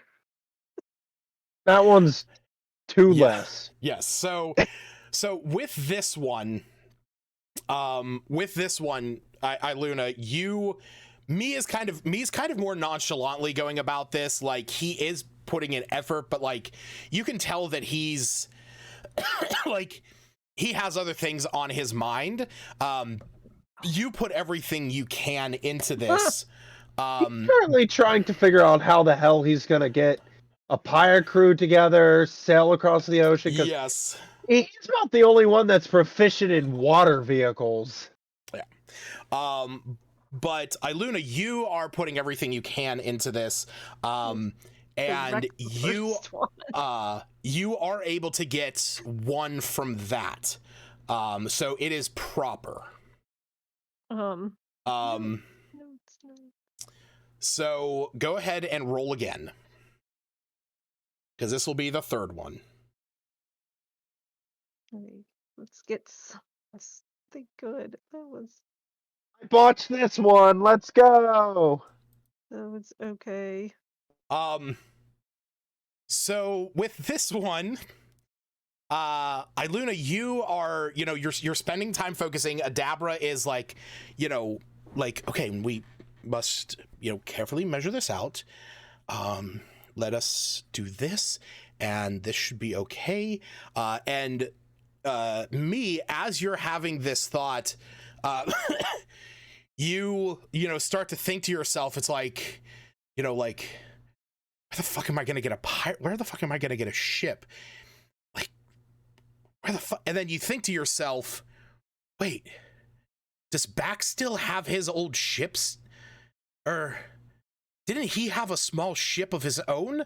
And as you're thinking this, you're like, Bax! And you move your hand and accidentally tip over the vial that you guys are working, and it falls off the table and shatters. What happened? He rolled a nat 1. Why? What? I already had the ones taken care of. You had the first one Iluna knocked over or dropped. I know, that's enough nat 1. This one, me knocked it over. Hey, you know what? Nat 1s are a bitch. Immediately after this, it's though me will be like, forget the potion. I know how we can get a ship. Great. That's awesome. I just wanted to practice making my potion. So you said I got a proper one, but I wasn't sure why it was proper and not excellent. Because you did not beat the DC by 5. In order to get an excellent one, Adabra was helping you, so that lowered the DC by 2. In order to get an excellent one, you would have had to have rolled a 21. So which means that Iluna would have had to have rolled a 19, and me would have had to have rolled a 17. Not a 1. Not a 1, Okay. right? Yeah. Okay. Yep. But yeah, that's why it says like DC plus 1 is excellent. Meeting the DC is that you get a proper one, and then missing the DC by 5. So if you would have gotten like an 11 or something, an 11 up to a 16, you would have had a poor one. But unfortunately, the nat 1s means that you break it. Or that the potion is ruined. Boo. All right. So that has to sit for 2 days, but Yes. I need to do some subtracting. Yeah, I mean, hey, getting the abilities of a long rest in 4 hours, I mean, it's pretty helpful. I can do that. That's true. To a degree. Yeah. Okay, so I'm going to say that you have your long rest, and you guys will be able to start making your way towards Lylon. I know it's already late, so the way that we are going to do this is I need to know what everyone is doing as you guys travel back to Lylon or travel to the Wayside Inn. Keep in mind, it's a 2-day travel. So over these 2 days, what are you guys doing? I'm going to go in order so that I get everyone accounted for. We took a long rest, yes? Yes. Make sure that you proc a long rest. We don't have any temp HP with these guys, do we? No. Okay. So I'm going to go in order. Cephtus, what are you doing over the 2-day journey back to Lylon?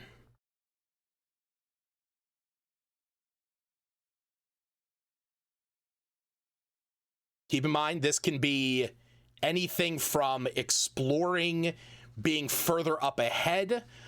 This could be searching the area for any signs of like distress, or this could be be staying right next.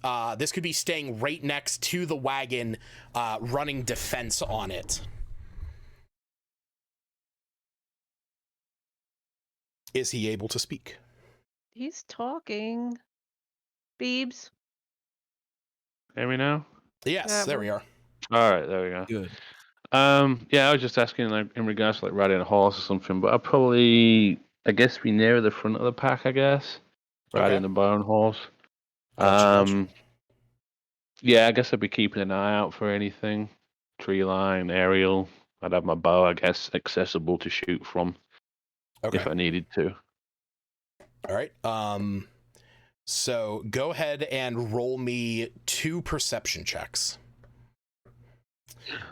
Albina, what are you doing during the 2-day travel back to Phandalin and then along the Tribord Trail to the Wayside?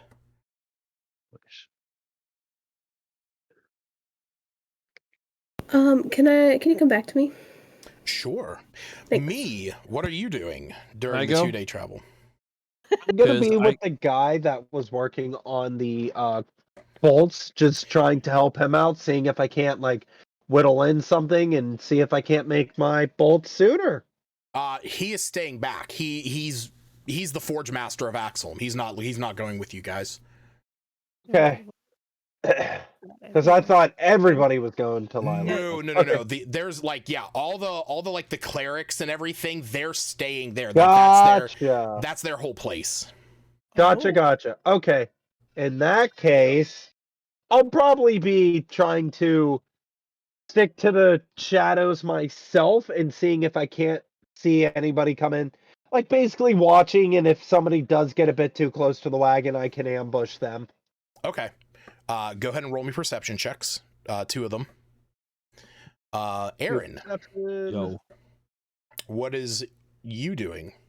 You is going to see if Smith and Albina will teach Wow, me that's more horrible.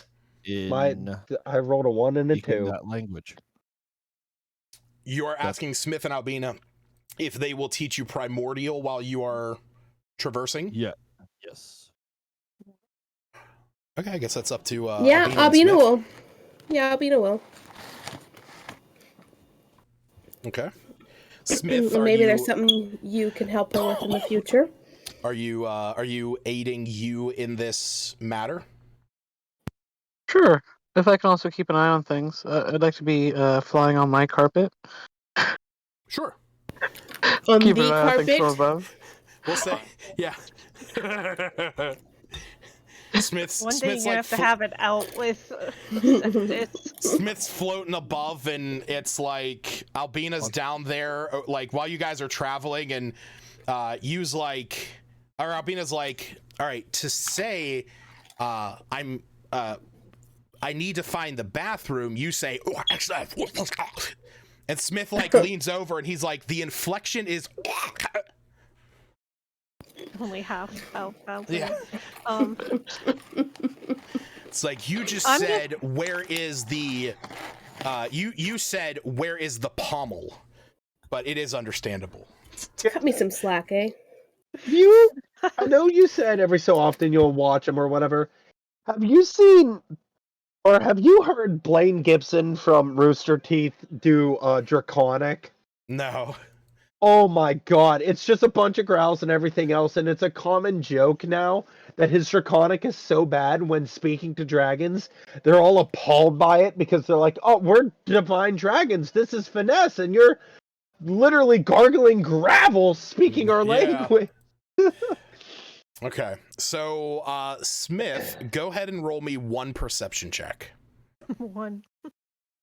I'm just imagining Smith. Can I take turns with Smith on keeping an eye while we're teaching? Sure. Go ahead and roll 1 perception check as well. You know what? Actually, roll since you guys are higher up, since you are or Smith, since you're on the flying carpet, go ahead and roll that with advantage.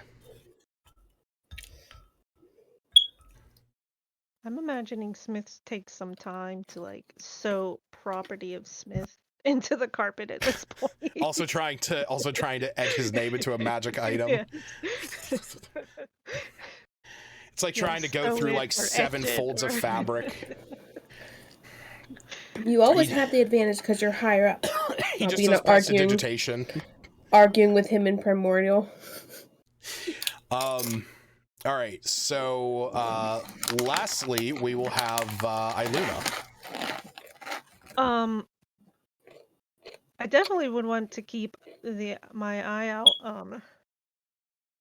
during the day while we're actually traveling.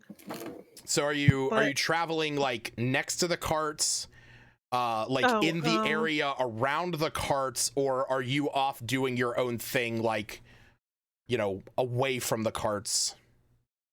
Near the carts, probably keeping more eye on like Maggie's body and wherever that cart is, and the people who would probably be traveling with her there.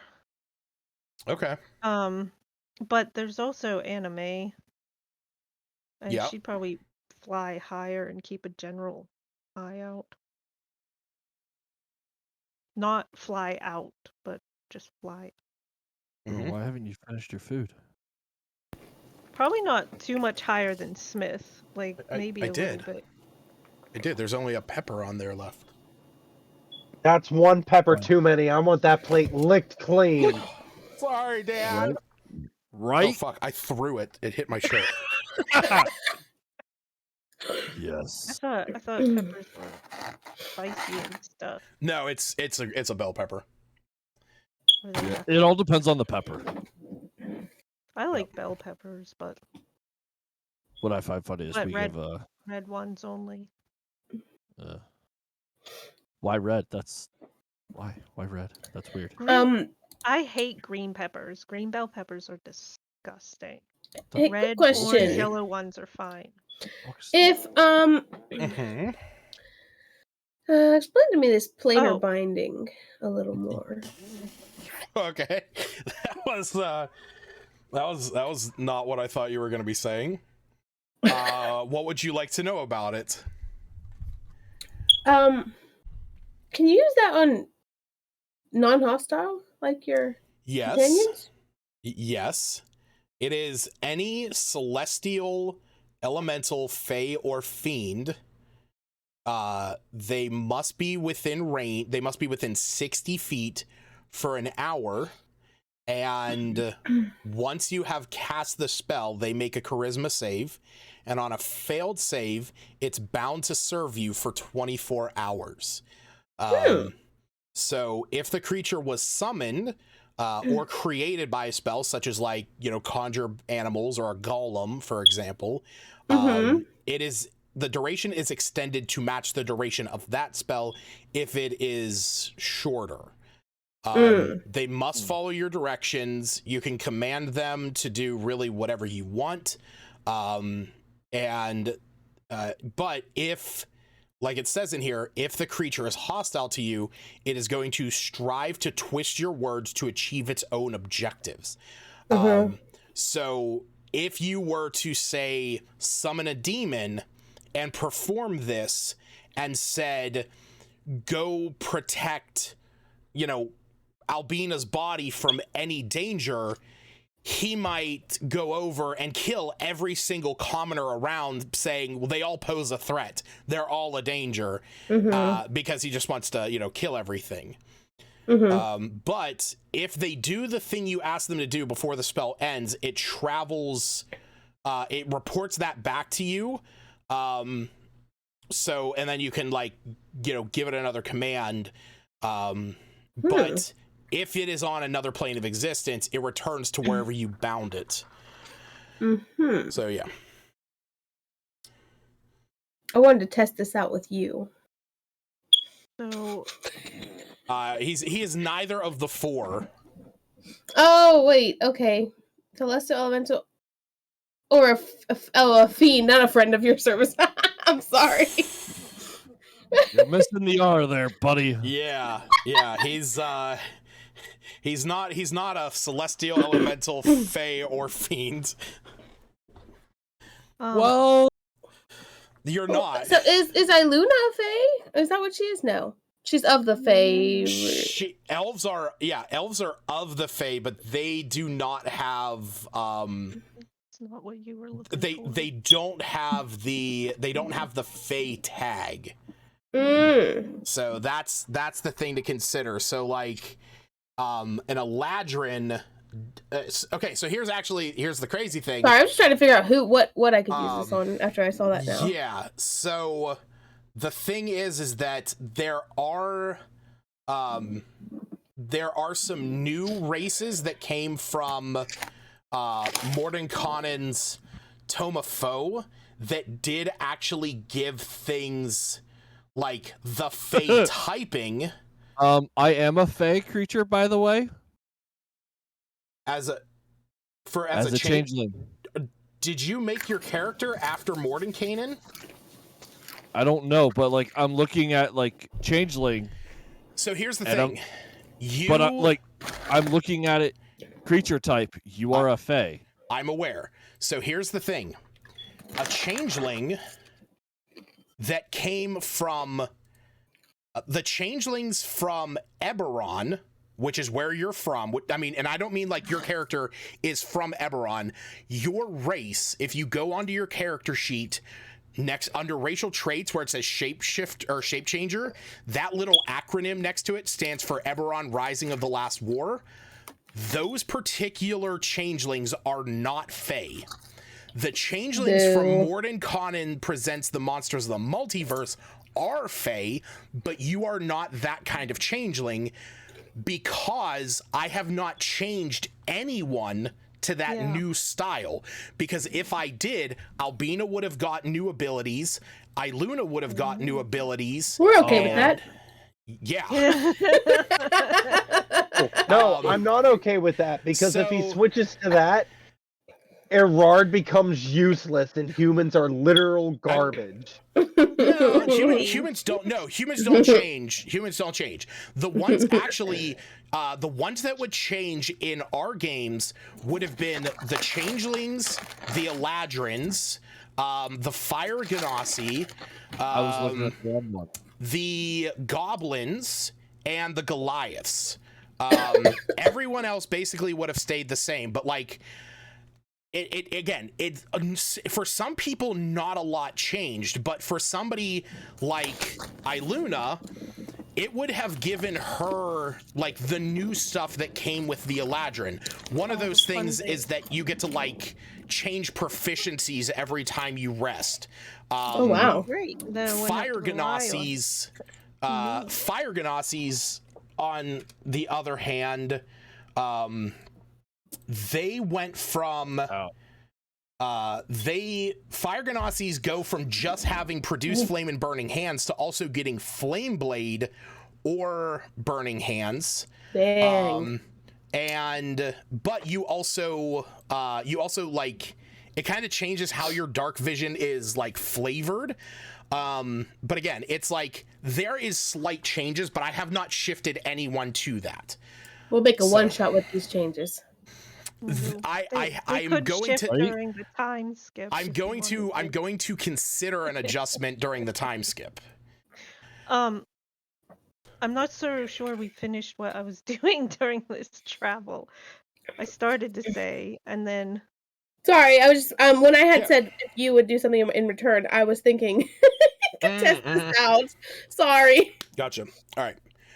So sticking near the wagons to at least keep an eye on them, but what do you mean by and during anime would be a bit higher. Mm-hmm. At least as high as Smith, nearish. Help look there. But during when we stop, try and look for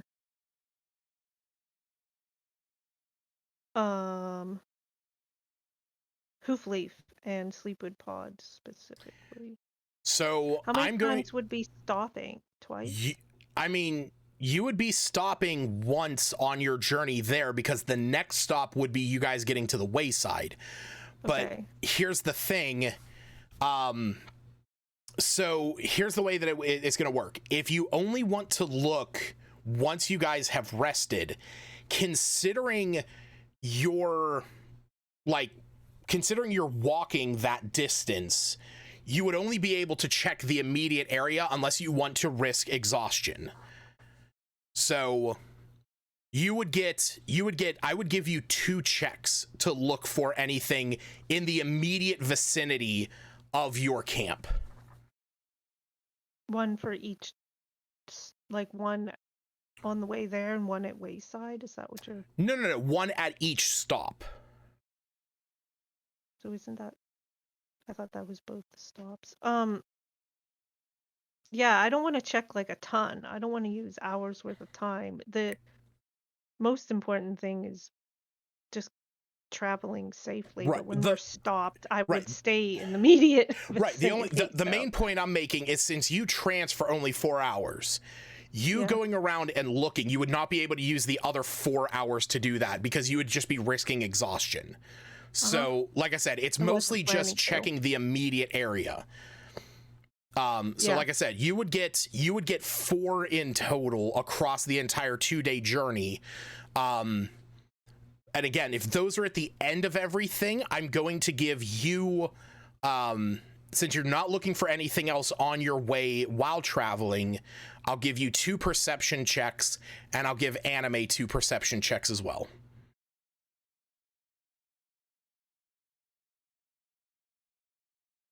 Keep in mind, Anime's is a +2 to her perception. I just roll d20s for her. Yeah, it's just 2d20 +2 each. I just rolled them separately. So 13, and then ooh, decent. Okay. All right. So the first leg of the journey is fairly uneventful. As you guys leave Axholm early on the next morning, you begin your trek towards Phandalin. You see those old signs of orc traffic through here, following the same path that you guys did when you got here. When you come to that roadblock, you notice that it has mostly been dismantled. That there is no stopgap between you and Umbrage Hill.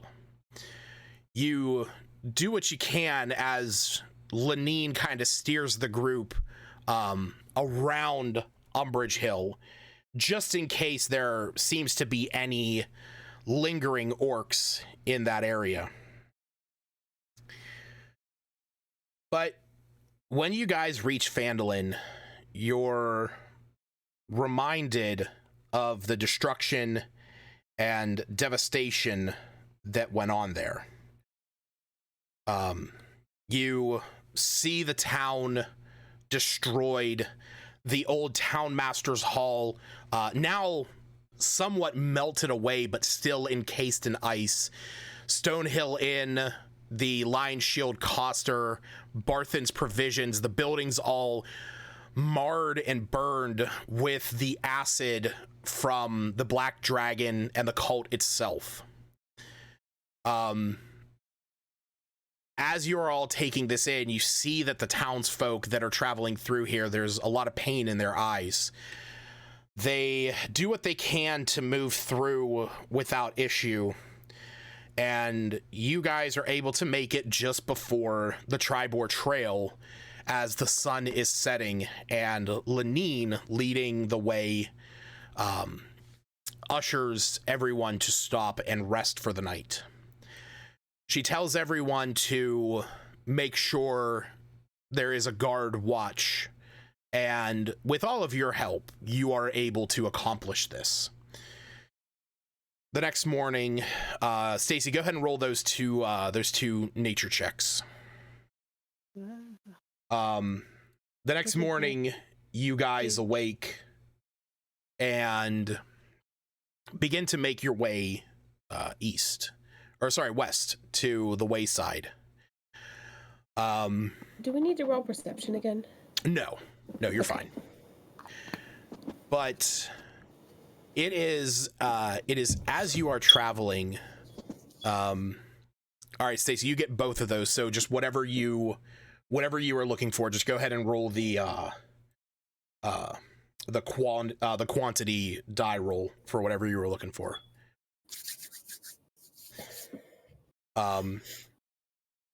But as you guys are starting to make the leg of the journey along the Tribor Trail, that next morning, as you start along, Cephas, at one point, your horse kind of like rears back a bit, as if it doesn't want to move forward.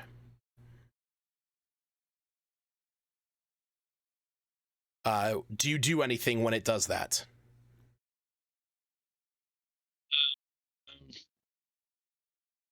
I guess I might just use advise caution to the people behind me or anything, something like that. When Can you I look around and do a Yeah. perception check or anything? We're gonna use the perception check that you had. We're gonna use that 23 that you rolled. Nice. When you look back, something catches your eye behind you guys, and behind the caravan, something in the sky. At first, you think it's anime. As you know, Iluna has sent anime higher up to survey the area. But that's whenever you see anime. You see Smith coasting along on the contested carpet of flying. And Iluna, you get a sense of panic as you are marching along, and you feel in that moment that anime is in trouble. And as you turn around, you see a shadow swoop down towards her. With her perception, she is able to dodge out of the way of the attack.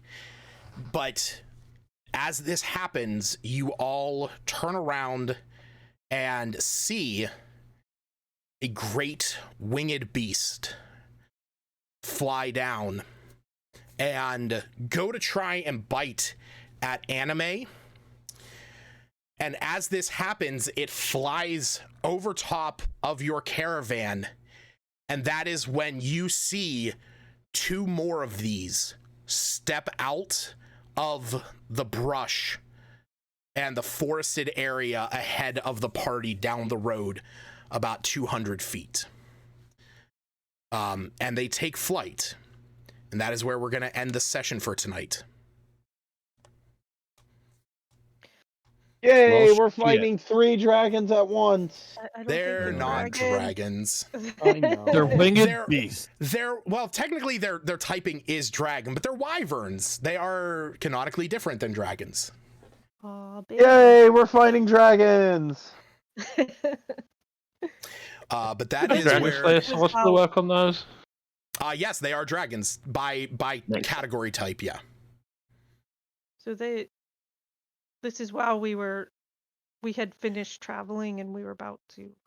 You guys are about halfway between where you rested and Wayside. In the middle of teaching you some primordial, Yeah. Albina stutters and she doesn't recognize anything around her. She just keeps talking. She's just not even paying attention. She's like, "Oh, we're okay, you guys. Now here's the next thing I was trying to tell you. You gotta really make this sound, but deep in your throat." I want to say like once Smith sees it, I just imagine him like leaning over, is like, "Here's a word," and then like says something in primordial that just means dragon. As this thing would have skimmed right by Smith's head. True. Yeah, I mean, you had the advantage, Smith. What's going on, man? Yeah, you're slacking, bud. I feel like you attacked us, man.